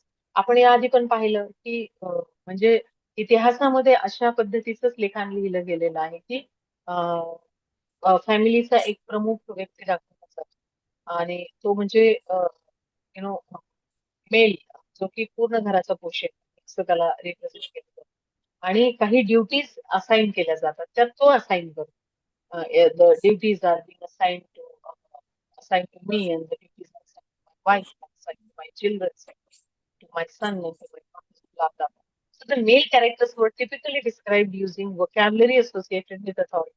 याच्यावरती पण आपण याच आधी बोललोय एक अथॉरिटेटिव्ह word जर घरात कोणाचा असेल तर तो त्याचा असतो पर्सनॅलिटी ही त्याच्याकडे असते स्ट्रेंथ ही त्याच्याकडे असते लिडरशिप त्याच्याकडे असते हे असं सांगितलं जातंय सांगितलं गेलं आहे आणि आता फक्त याचे रोल बदलत चालले आहेत आता सिनारिओ कुठंतरी बदलतोय आता या लिटररी कॅनव्हासवरती कुठेतरी याच्या विरुद्ध सुद्धा लिखाण हे मला सांगायचं जसं की मेल कॅरेक्टर्स हा खूप पॉझिटिव्ह मध्ये अथॉरिटी आणि रॅशनल रोल मध्ये दाखवला जायचा त्याच्यावर स्त्री पात्र जे आहेत they were characterized through adjectives or emphasizing adjectives like she is beautiful and she is emotional she is fragile and she is very much domestic and she is homesick these are the adjectives they have unforgettable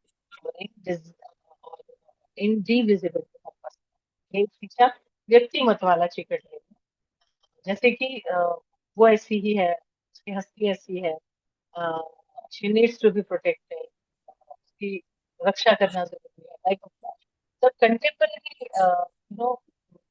literature like that then let me turn towards the narrative voice and marginalized perspective narrative voice plays a crucial role in shaping gender representation or we have to say the contemporary literary works frequently employ first person narratives from the perspectives of women. Again, I don't want to take the reference of LGBTQ plus individuals. Just for the example, for the instance, I have given, sorry, I have written that word there. But it has been the marginalized community, and by the way of the storytelling, we are creating the narrative voices as being marginalized perspective.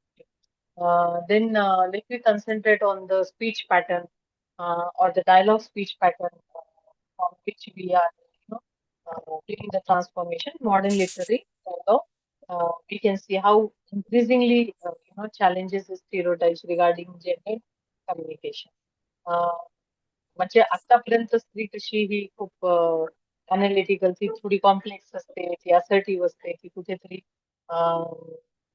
म्हणजे समस्या create करणारी असते, असं आतापर्यंत मी ऐकलं. But ऑथॉरिटेटिव्ह linguistic style जेव्हा आली आहे, while male characters may be depicted असते, इमोशनली एक्सप्रेसिव्ह, इंट्रोस्पेक्टिव्ह असं दाखवण्यात आलं, जे की आधी कुठेतरी चूक झाली होती. आणि असं न दाखवल्यामुळे ती एक जी खूप मोठी दुरी अशी निर्माण झालेली होती, तर ती कुठेतरी हे करण्याचा इथं प्रयत्न केला गेला आहे. तर मला असं वाटतं आपण थोडा वेळ थांबू आता. एक 15 मिनिटाच्या ब्रेकने आपण परत सुरू करू. चालेल का? Yes, ma'am. Yes, madam. Okay. Yes, ma'am.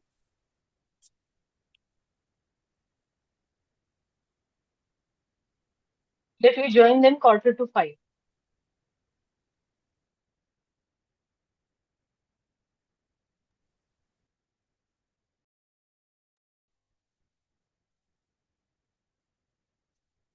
Okay. आता फक्त म्यूट करून ठेव.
Hello.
कुकडगाव कुकडगाव कुकडगाव मध्ये काय गाव हा गाव बरोबर हा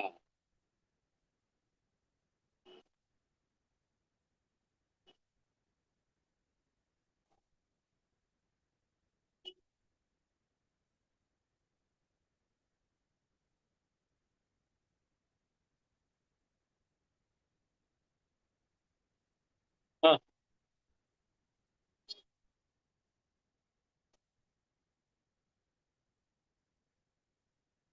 सगळं ते आता काय त्याच्यात पैसे किती दिले ते माहित पडतं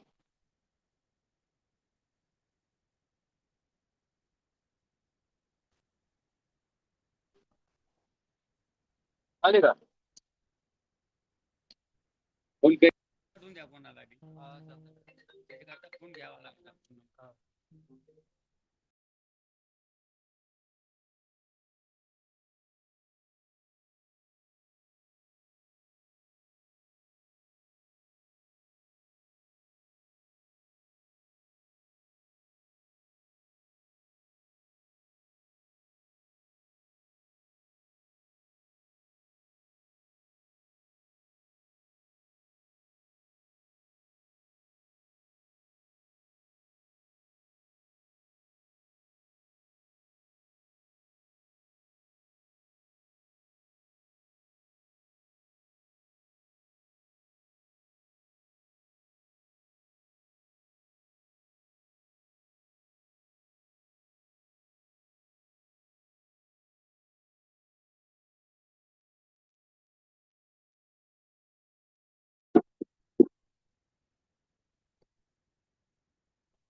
आता तुमचं कॉल येऊस तर येत नाही.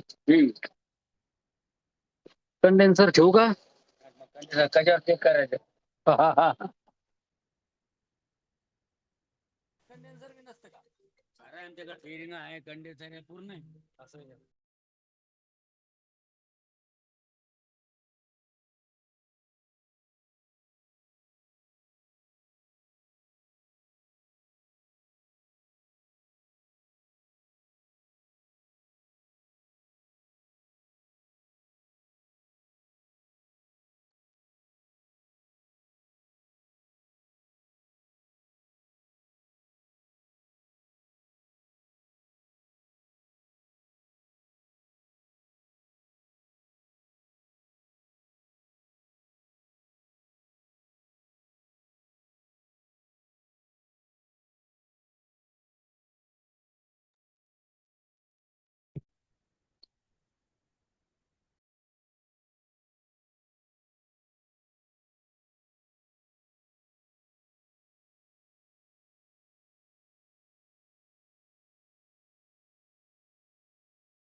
Can we start?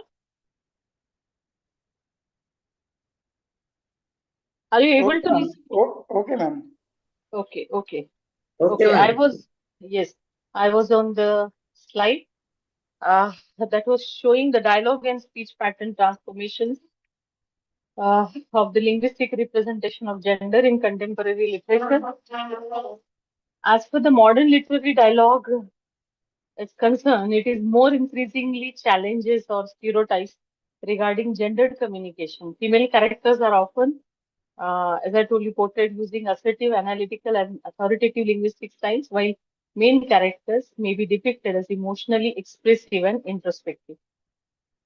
Uh, Let me turn towards the symbolization and metaphorical representation. Uh, जैसे कि मैंने आपको एग्जांपल दिया था अनीता देसाई लिखित क्राई द पिकॉक, इस नॉवेल का, जिसकी सेंट्रल कैरेक्टर एक फीमेल है और उसका नाम माया है. So Maya was, she was deeply hearted or deep cravings for mother or for societal identity. She was craving. तो उसमें जो सिंबोलिज्म यूज किया है वो एक पिकॉक का है. The peacock is crying in between.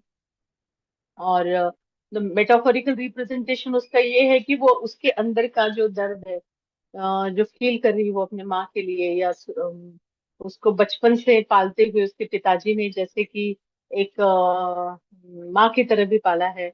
एक व्हाट वी हैव टू से, एक वॉइड आइडेंटिटी उसके अंदर पल रही थी बचपन से. एक कमी उसको खल रही थी उसके अंदर.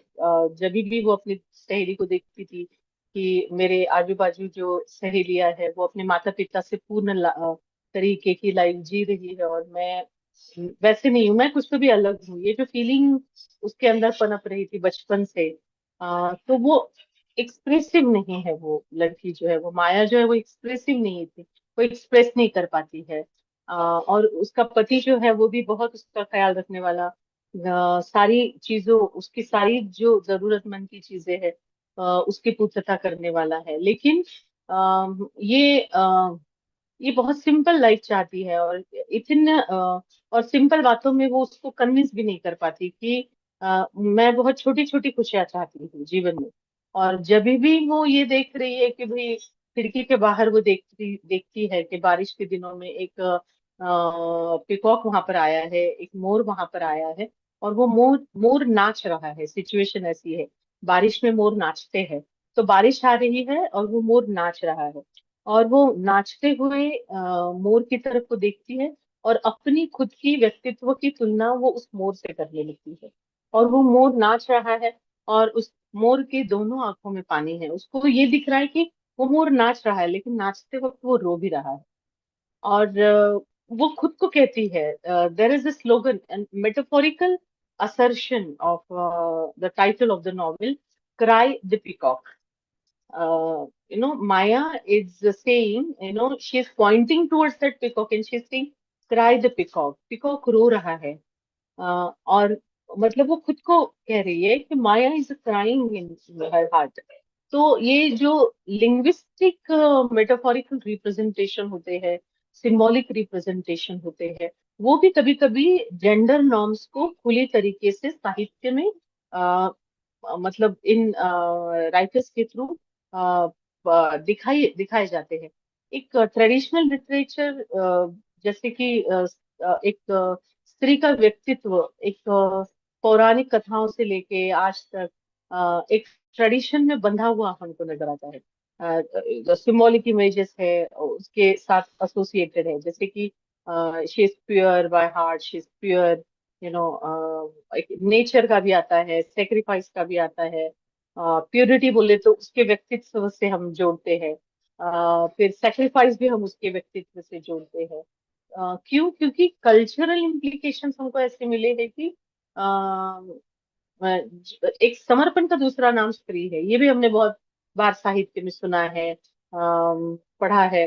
कहीं ना कहीं हम जब लेख लिखते आ रहे तो उसमें हमने लिखा भी है. लेकिन समर्पण की एक जिंदा मिसाल जो होती है वो स्त्री होती है. तो कहीं उसकी जो व्यक्तित्व को हमने क्या कहते हैं कि एक आइकॉनिक इमेज बना के रखा है, उसमें उसको बंदिश कर दिया, ऐसा भी लगता है. Contemporary authors reinterpret these symbolic systems by presenting mythological or historical female figures as independent decision makers, intellectual leaders और political actors. लेकिन आज का दौर पूरी तरह से बदल रहा है. आज स्त्री का व्यक्तित्व वैसा नहीं रहा और आज जेंडर नॉर्म्स भी बदलते आ रहे हैं और जो हिस्टोरिकल इसमें जो पैट्रियार्कल सोसाइटी ने बर्डन्ड किए थे और जो स्त्री के व्यक्तित्व को एक ऑप्रेसिव स्टेज में हमेशा से रखा था, वो भी आज पूरी तरह से बदल गया है। एक थोड़ा सा जो स्टाइलिस्टिक इसमें अगर हम देखें, एक सेकेंड।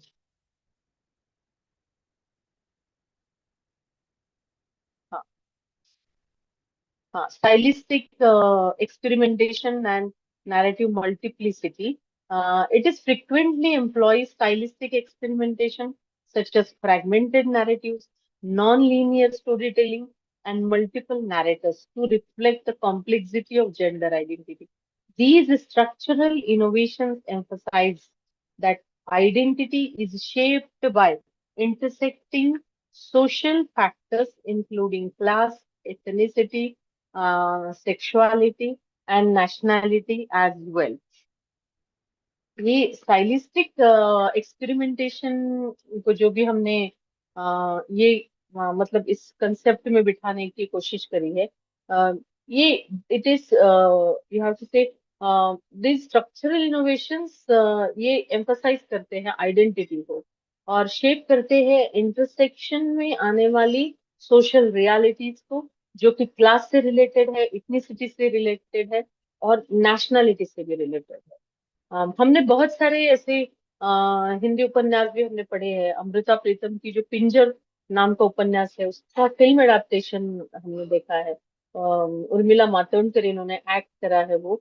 ये पूरा उपन्यास ये क्या कहते हैं डिवाइडेशन पे था, या हम पार्टीशन ऑफ इंडिया कह सकते हैं। तो उसमें भी आप देखिए ये इथनिसिटी के भी इश्यूज उसमें टैकल करेंगे है और जेंडर नॉर्म्स भी टैकल करेंगे। Bye presenting diverse narrative voices, authors highlights the multiplicity of gender experiences rather than promoting a what you have to say single universal narrative. Let me go towards the silence as a linguistic device. Language के बारे में बहुत एक बड़ी बात ऐसी बोली जाती है कि भाषा की जो उत्पत्ति है वो कल्चर के साथ हुई। भाषेचा उगम, भाषेचा जन्म हा संस्कृतीपासूनच झालेला आहे। म्हणजे जेव्हा व्यक्ती नव्हता तेव्हा ही भाषा होती आणि ती चिन्हांच्या मार्फत होती, असंही म्हटलं जातं। खूप मोठ्या एका लेखकाने असे म्हटलेले की silence speaks a lot. Even silence has a language. It has its own ways to convey it. It has own ways to portray it. Silence and absence functions as meaningful linguistic strategies in modern literature.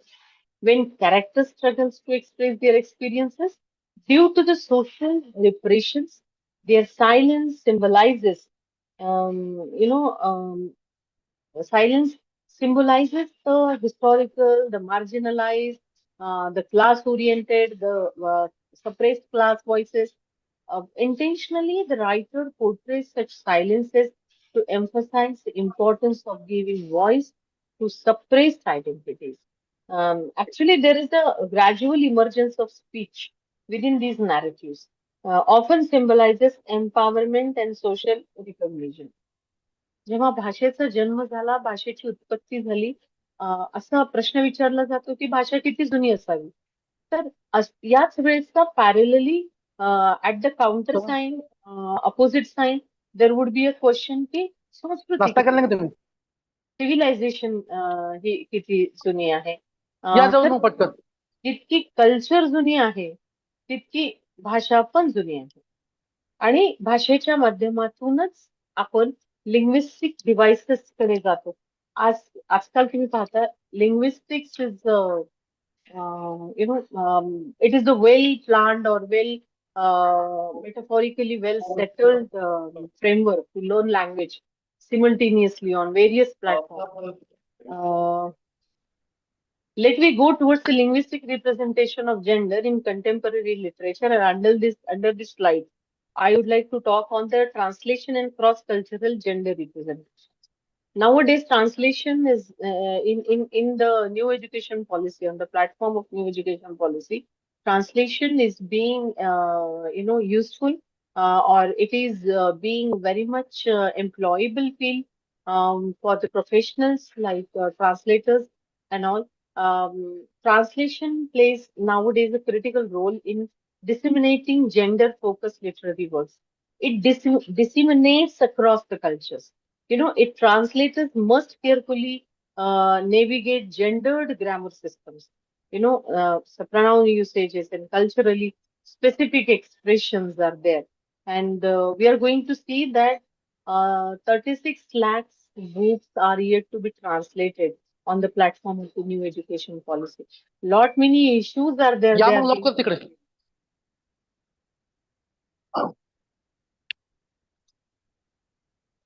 Let me talk about the humor, satire, and the linguistic critique. These slides are totally devoted to the language correlation of language and literature. Uh, पैसा no need to explain that humor, satire, and then तो वही number नहीं रहे सारे तो ले आना मैं ऐसे वापस छोड़ने के लिए व्यवस्था नहीं करी जाना है तो फिर उनकी व्यवस्था के लिए मेरे को कल से काम करके ठीक है कोई नहीं मैं सोचा तो पहले चाहिए मैं सोचा था लेकिन आवश्यक Madam, you only turn off his mic. ठीक है तो फिर पूरा शेड्यूल में कर yes, हाँ yes, हाँ yes, तो अपने मिलेंगे मैं वहीं 61. मैं आ yes, जाऊँ sir. I'm 8 बजे continuing. अब निकलते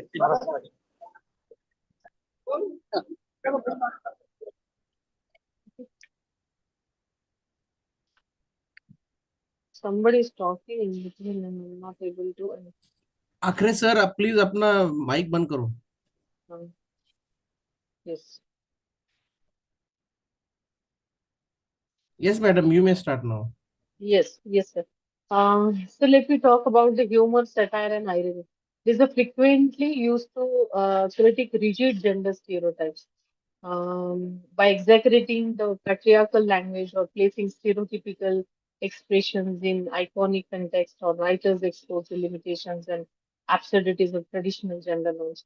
We can take lot many examples of the text which shows the humor and the satire. As for the Western literature is concerned, the way of the world, it teams with the humorous or the satirical literature. Um, uh, Let me go towards a transformation. Uh,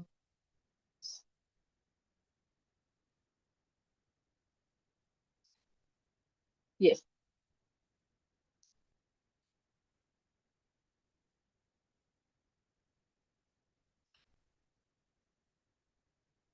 yeah.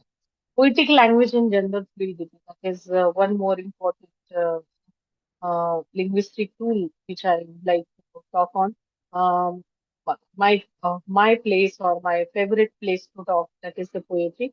Poetry offers unique opportunities for exploring gender linguistics experimentation. Um, the contemporary poets or frequently employ noun ambiguities or unconventional syntax or the innovative typography to express fluid gender identities. It may not be the diversion, but if I would like to concentrate, or if I tell you, uh, or if I would like to suggest you the example of poetry written by the American poet, the transcendental poetess Emily Dickinson, and very beautiful poem she wrote that I am nobody and who are. Uh, but as for the American literature is concerned, gender discrimination was not the issue of them, as we know that America was newly situated, or that particular country is being dominated by the new identities, the new voices.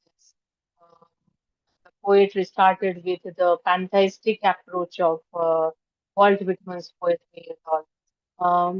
That is being uh, played, or that is being read most of the times by the students.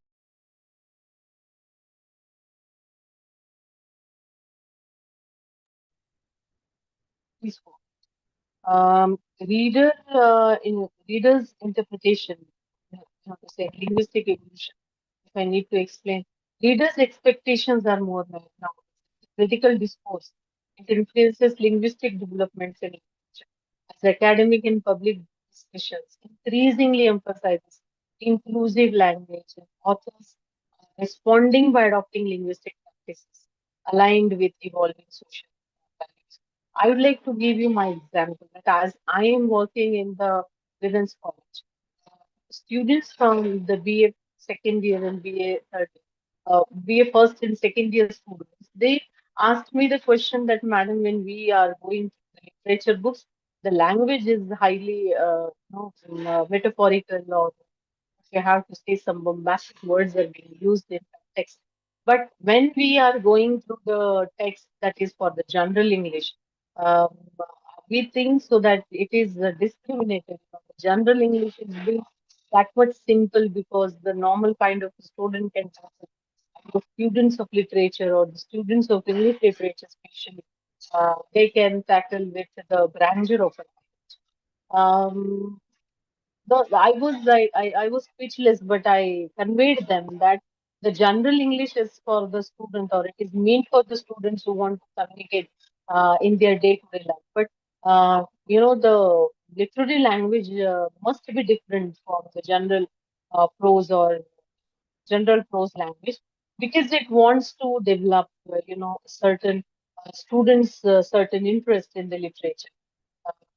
And when these second year students goes into third year classes, uh, we decided certain research projects. And through the research projects, we would like to, enhance their interest in English language, or the structure of the English language, or the structure of all languages. Means we have the language for we, people the language people from the four departments, Hindi, Marathi, Sanskrit, and English, we comes together on a single platform and we planned a research project for them. We decided for them what are the differences between the language between one culture, language between another culture, language of one locality, language of another. You won't believe, sir. Students are, highly, they are impressed by the stylistic studies and syntactic studies, and they are, acknowledging that when we are changing the scenario, the language is being changed, the assertions on the language, the accents on the accents of the language are being changed. It is really noteworthy that we cannot, uh, we cannot take them into the impression of a single language. They are able to differentiate between the mother tongue, source language, the text language, and all. Means I explained you the situation of my own classroom because whatever just I said that the readers' expectations and critical discourses, they are really influencing linguistic developments in such a drastic way nowadays. But poetry is being that much hard to them to analyze, but these students are doing a lot of efforts from that. Um, as for the gender representation, I forgot to talk on the feminist literary movement, but it may be the starting stage. But I would like to put forth few names for that. The feminist literary movement represents one of the most transformative forces in modern, what you have to say, uh, modern literary situation, or it portrayed often women as passive figures confined to domestic roles. Uh, and writers such as Virginia Woolf, who emphasized the importance of intellectual freedom, economic development, and creative expression for women. It is arguing that literature historically silenced female voices by limiting women's access to education and publishing opportunities. But the social reformers in India, like in Maharashtra, like Mahatma Jyotiba Phule, Savitribai Phule, and the respected uh, Raja Ram Mohan Roy. These people, Rabindranath Tagore is there. Uh, uh, Not many people are there, they have taken the positive steps to educate the society, to educate the girl, child, and everything. As for the post-colonial literature and gender is concerned, I must tell you that the post-colonial literary movement plays a very crucial role in reshaping the gender representations by examining how colonial histories influence cultural norms and gender roles, and colonial systems often imposed rigid social hierarchies that redefine indigenous cultural practices and shape gender relations within colonized societies. Uh, Post-colonial writers investigate how the colonial ideologies constructed stereotypes of both men and you know men and women, and often portraying colonized women as symbols of cultural traditions, while positioning men as political actors and or the laborers within the empirical economical system. Actually, the contemporary post-colonial literature challenges uh, these colonial narratives representing gender as a dynamic and the cultural construct influenced by resistance, influenced by migration, or the concepts of colonization. Um, and the globalization. Women in post-colonial texts are often depicted as active participants in the political movement, from the education point of view, from the social transformation, rather than passive symbols of tradition. At the same time, male characters are frequently portrayed, negotiating crisis of identity resulting from colonial displacement and economic structure.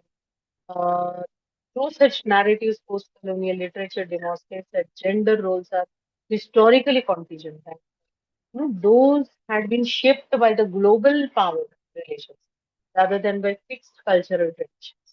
Uh, in a very nutshell, I would like to tell you that the migration or the diaspora literature, it's an important branch of post-colonial writings because it expands the exploration of gender representation by depicting individuals navigating multiple cultural environments.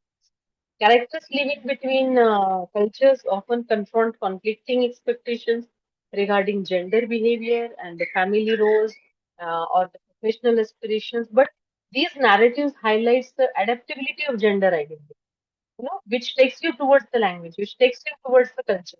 It is showing how individuals reinterpret cultural norms in response to new social context. As a result, post-colonial literature contributes to a global understanding of gender as a flexible and evolving social construct shaped by transnational experiences. Um, my next slide is about the pure literary movements. Uh, uh, I would like to narrate that how queer literature represents, another major literary movement that has fundamentally transformed gender representations. Means what? The queer literary criticism emphasizes that gender identity and sexual orientation are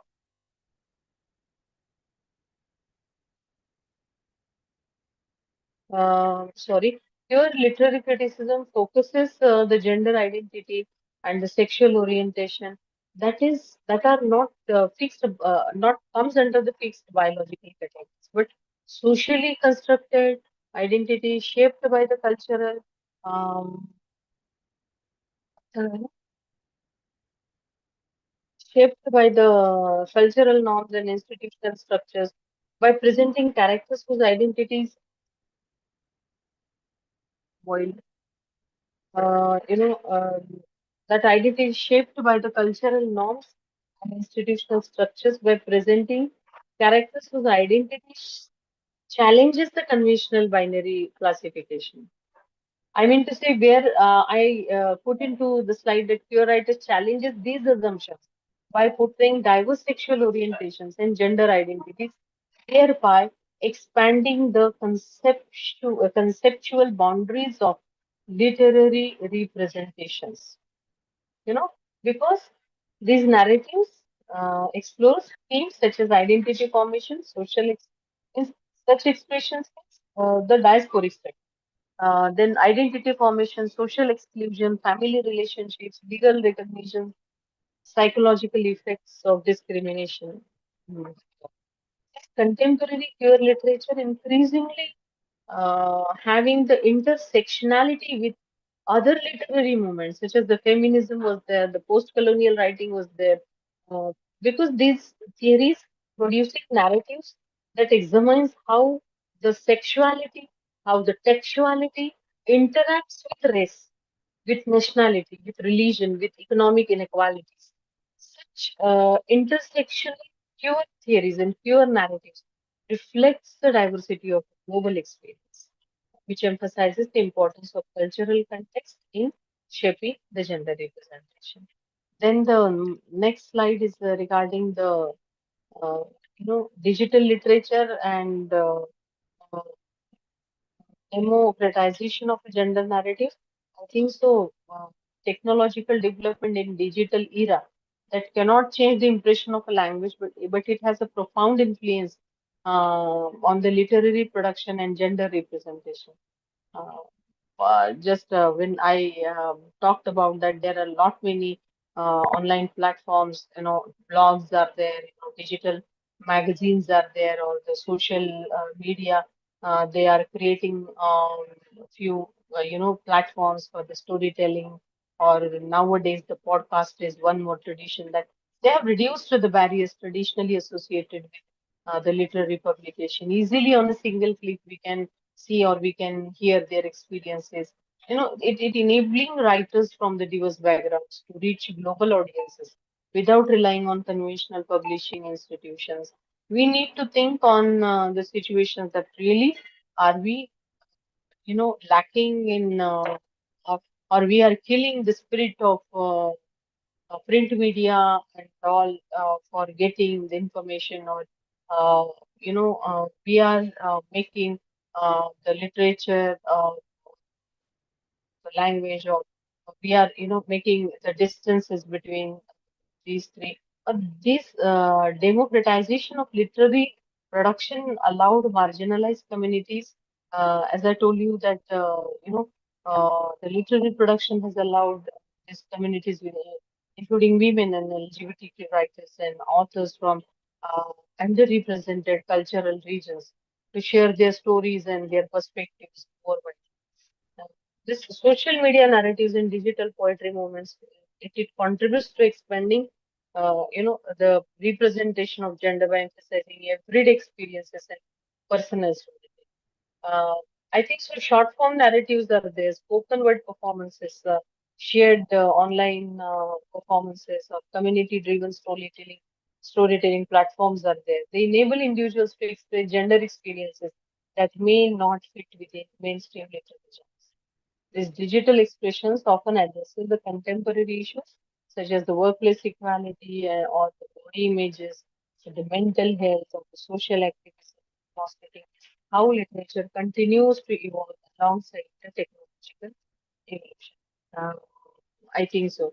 And last 3, 4 slides are there that they are exploring that how the intersections among contemporary literary movement, uh, although feminist, post-colonial, queer, or digital literary movements have the distinct historical origin, but their contemporary forms frequently intersect and influence one another. Educational institutions are there, and the literary criticism also have contributed to the recognition of these interconnected movements by incorporating what I have to say interdisciplinary approaches to literary analysis. Academic research increasingly emphasizes the importance of examining literature within broader cultural, the historical, technological context, which highlights how literary representation both reflects and shapes social change. Through conferences, through academic journals, and symposias and global literary festivals and contemporary literature. We continue to exchange ideas and influence, and we are influencing to each other by expanding our diverse views, by contestations of the gender narratives in modern literature, views in a from critical point of view. Uh, I think so that we are creating impactful writings, you know, uh, that, and that is creating opportunity for the next generation to expand. Let us talk about the impacts on readers and society of this gender representation or correlation of language, literature, and culture. Um, at the starting, you can see that the transformation of gender representation contemporary literary movements has significant social implications. Literature influences readers' perception of identity and social cultural values because it shapes the collective attitudes towards uh, gender equality, and what you have to say that I have to say. Friends, educational curricula increasingly incorporate the contemporary literary works that reflects the diverse gender experiences because it recognizes the importance of literature as a tool for social awareness, as a tool for social awareness. पूरा अभिलेख म्हणजे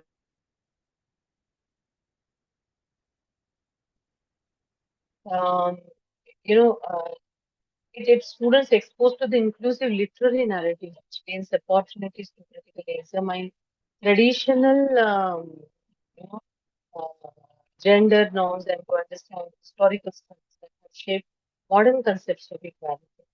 Mm, uh, Actually, the contemporary literary movements not only transform artistic expression but also contribute to long-term social transformation through education and through the, what you have to say, the cultural um, engagement. Let me go towards the linguistic dominance and literary hierarchies. Uh, as you know that we talked in the third slide that how historically literary traditions were often dominated by standardized national or colonial languages associated with political authority and elite situations. How language is being all what we have to say, the Lord Macaulay's Act for the English language had been implemented in India when the East India Company been established in 1820, and what were the policies had been played by the British rule or or how it had been settled as a colonial language. This dominance marginalized regional dialects of minority languages and the indigenous linguistic traditions, limiting the diversity of cultural experiences represented in the writers.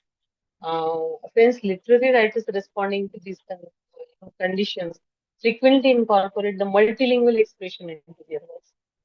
Multilingual expressions means, I mean to say, the blending of languages. They were a blending of dialects. Even we are blending the dialects, and the cultural references to portray the hybrid identities. Uh, Franz Fanon's book, is well explained that how the hybrid identities are being created. Even Edward said in his Orientalism, he explained well that the hybrid identities, they are working in the language formula of,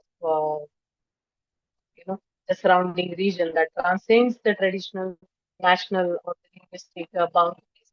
Uh, you need to say that there is a emergence of multilingual literary expression. It represents one of the most significant developments in modern literary studies because it reveals how language functions not only as a communication tool, but also as a central marker for cultural identity and social belonging, gendered experiences. Last two slides are there that we have to talk on the code switching or the linguistic diversity. There's a very nice word in the translation theories that is a code switching. You may say it a blending of a multiple languages within a single literal text. it has become a defining feature of a contemporary writing. Authors often present dialogues that shift naturally between languages or reflecting authentic speech patterns, multilingual communities. Actually, these practices known as linguistic hybridity, or it allows the literature, fluctuate the complexity of the cultural interaction um, uh, and identity negotiation, untranslated phrases and regional idioms. What do you have to say? Yes. Regional idioms and mixed linguistic diversity as a normal aspect in social life barrier understanding. Um, I mean to say that the untranslated phrases or the regional idioms or the mixed linguistic expressions encourage readers to engage with linguistic diversity as a normal aspect of a social life rather than a barrier to understand. By incorporating multiple languages, we are doing the practice, not the touch. Writers challenges the traditional expectations of linguistic uniformity, and they and it what you have to say demonstrate how cultural identity is being shaped through our everyday communication practices. Uh, my next slide is language preservation and generational change. Uh, many multilingual literary works explore these themes of language preservation and preservation. Let me explain that the stories often portray the younger generations adopting dominant global languages, while older family members continues to use ancestral languages. Means what it means to say that language carries historical memories. That's language carries the social values or what we have to say, the culture and symbolism that very strongly influence the personal identity. In literary narratives, characters, in linguistic choices often reveals their cultural and the education or the emotional complex relationships or uh, they are maintaining the social status. Character will use one language in a professional environment, or he he can use another language within the family members, and he will be in the family members. If he can use another language on global platforms or for global interactions, these linguistic transitions illustrates that identity is situational rather than fixed. You know, or as I earlier said, that language is a dynamic rather than fixed. Literature that captures such patterns demonstrates how individuals construct identity through social practices, shaped by cultural context. Multilingual storytelling therefore provides readers with deeper insight into complex relationships, between the language and the cultural belongings. Uh, my slide is not moving onwards, but I think so. Last one, yes, challenging.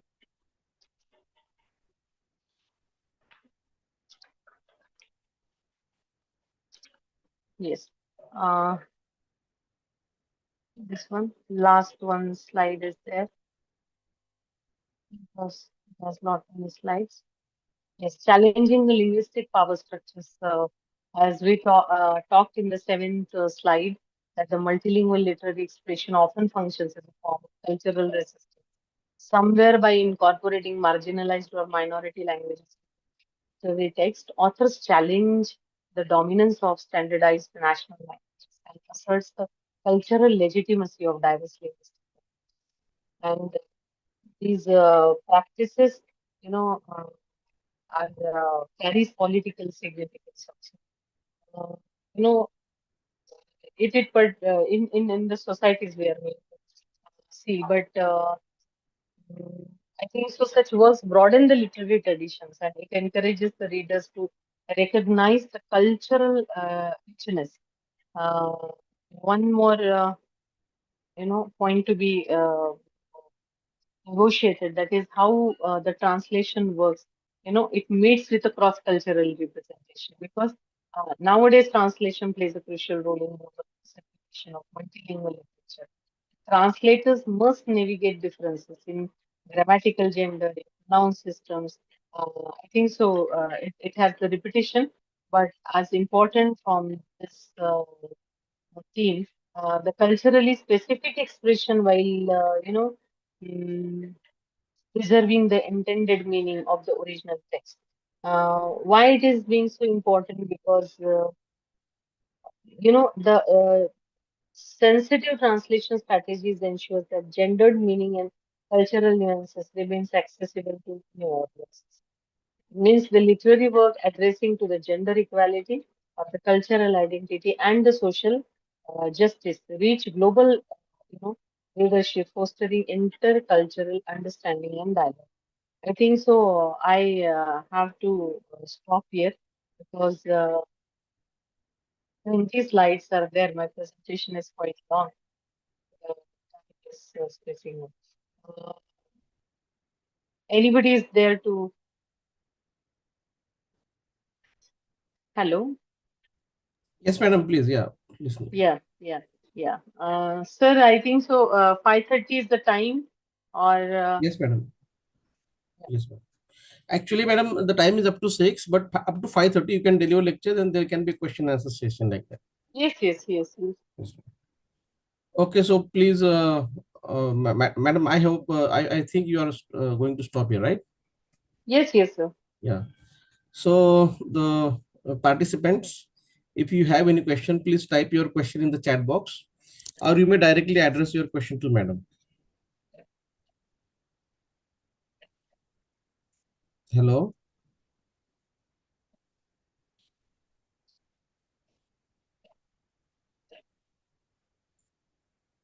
If no question is there, then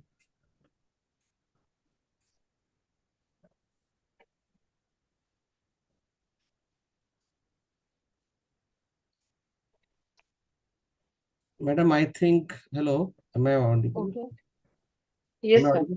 Yeah. Yes, sir.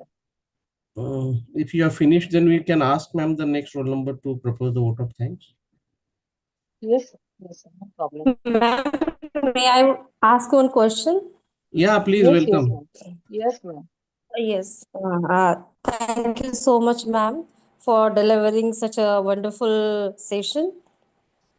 Oh, My question is that uh, we know that there are so many traditional stereotypes related with women's, yes. but are there any modern stereotypes Huh. which we find in contemporary literature?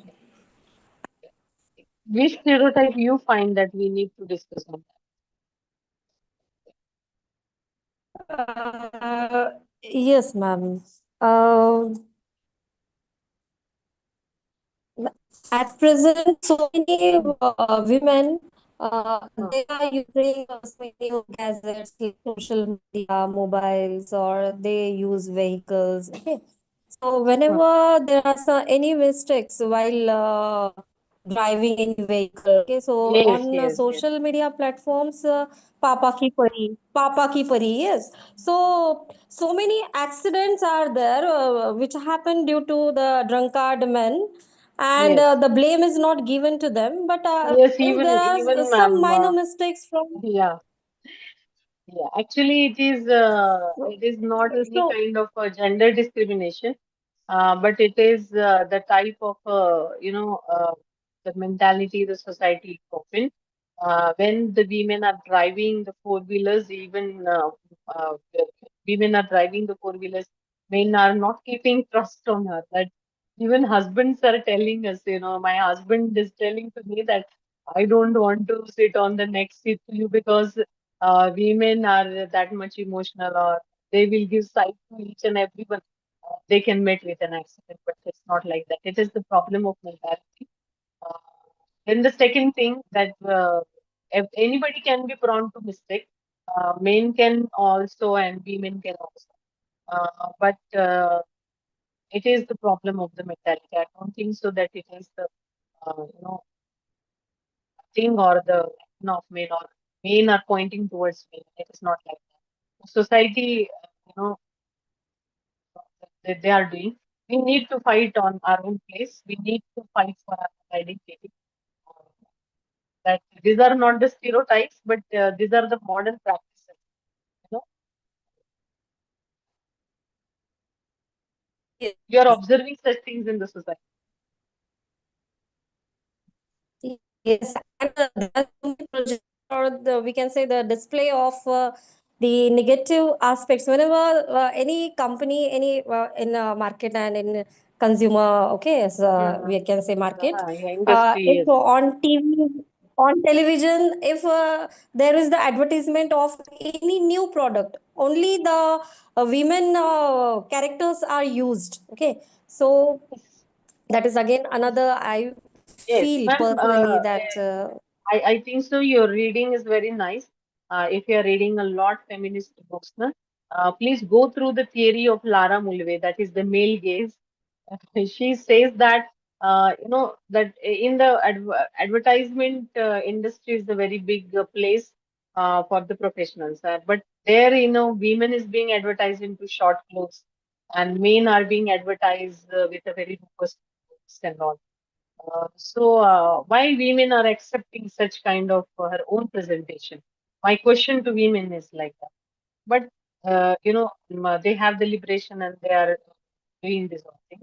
But in the advertising field also, she is being bullied, or she is being what you have to say, being used.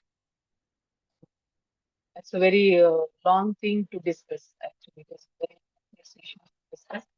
But it is happening. Whatever you said, that is still happening in the advertising scenario.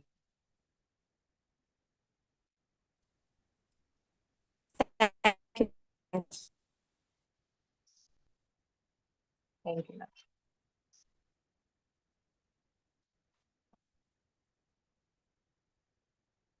Yes, any more question, please?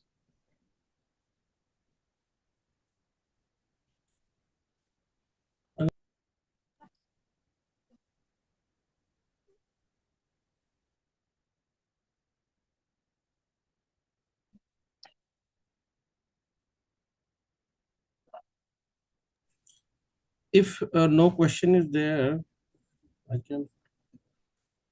Mm. Yeah, madam, there is one question in chat box. Okay. Hello. Yes, sir. Yeah, ma'am. There is one question in the chat box. The question is that Mhm. do literary text reinforce gender stereotypes rather than challenging them, or has No? this balance shifted in contemporary literature? Madam, it's in the chat box. If you open the chat box, the question is there. If you want me, I will read it again. Yes, yes, please, sir. Do literary text reinforce gender stereotypes rather than challenging them, or has this balance shifted in contemporary literature? The balance is shifted in contemporary literature. So means from my fourth to tenth slide, I explained it well that that nowadays the scene is changing. Means the women, were shown as very much emotional and beautiful. Only such kind of adjectives attached to the personality. But it is not like that. Men are also becoming emotional, and they are also taking care of her identity. But it has been negotiated and well, with a uh, profound way it has been related. That had been challenged, but that is negotiated with, I want to say.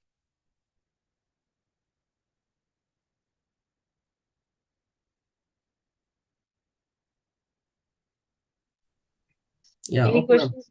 Now, no. Now there is 1 minute, ma'am. I'm just checking again if there is any more question. You are both the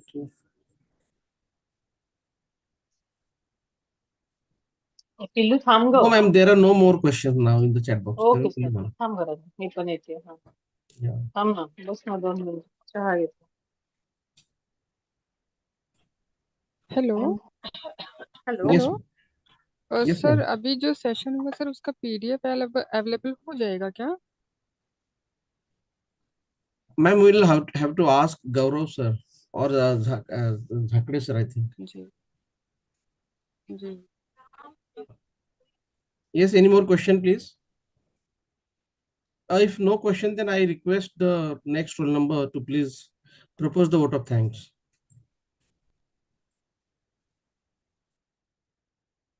hello hello hello sir आवाज आ Yes, रही है yes. आपकी? बोलो. Yeah, we are able to listen to you. Hello Yes, sir, please go ahead. Hello roll number 33. Yes, sir. I am Professor Dr. Pathan PY, Department of English, Saraswati College, Cage. Today we are so appreciated about Madam has presented about the culture, identity, and multi-language impact of society. We are so gratitude, and I have been asked to propose vote of thanks. I sincerely express my gratitude, Dr. Mahananda Dalvi Madam, for scholarly presentation about the cultural identity, and also thanks course coordinator HRTC MMTC, and also I thanks course coordinator Dr. Mustajib Khan sir and assistant director Dr. Mohammad Rafi sir, and lastly I also thanks all participate in this course present for this course. Thank you so much. Yes. Yes, sir, thank you. So now, ma'am, can we stop here now?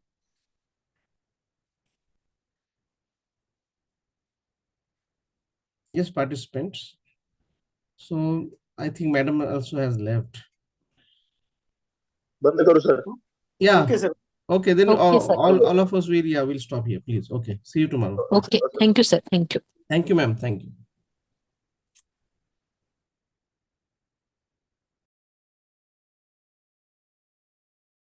Thank you, ma'am. Thank you so much. Thank you.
खुद को remove करना है क्या sir?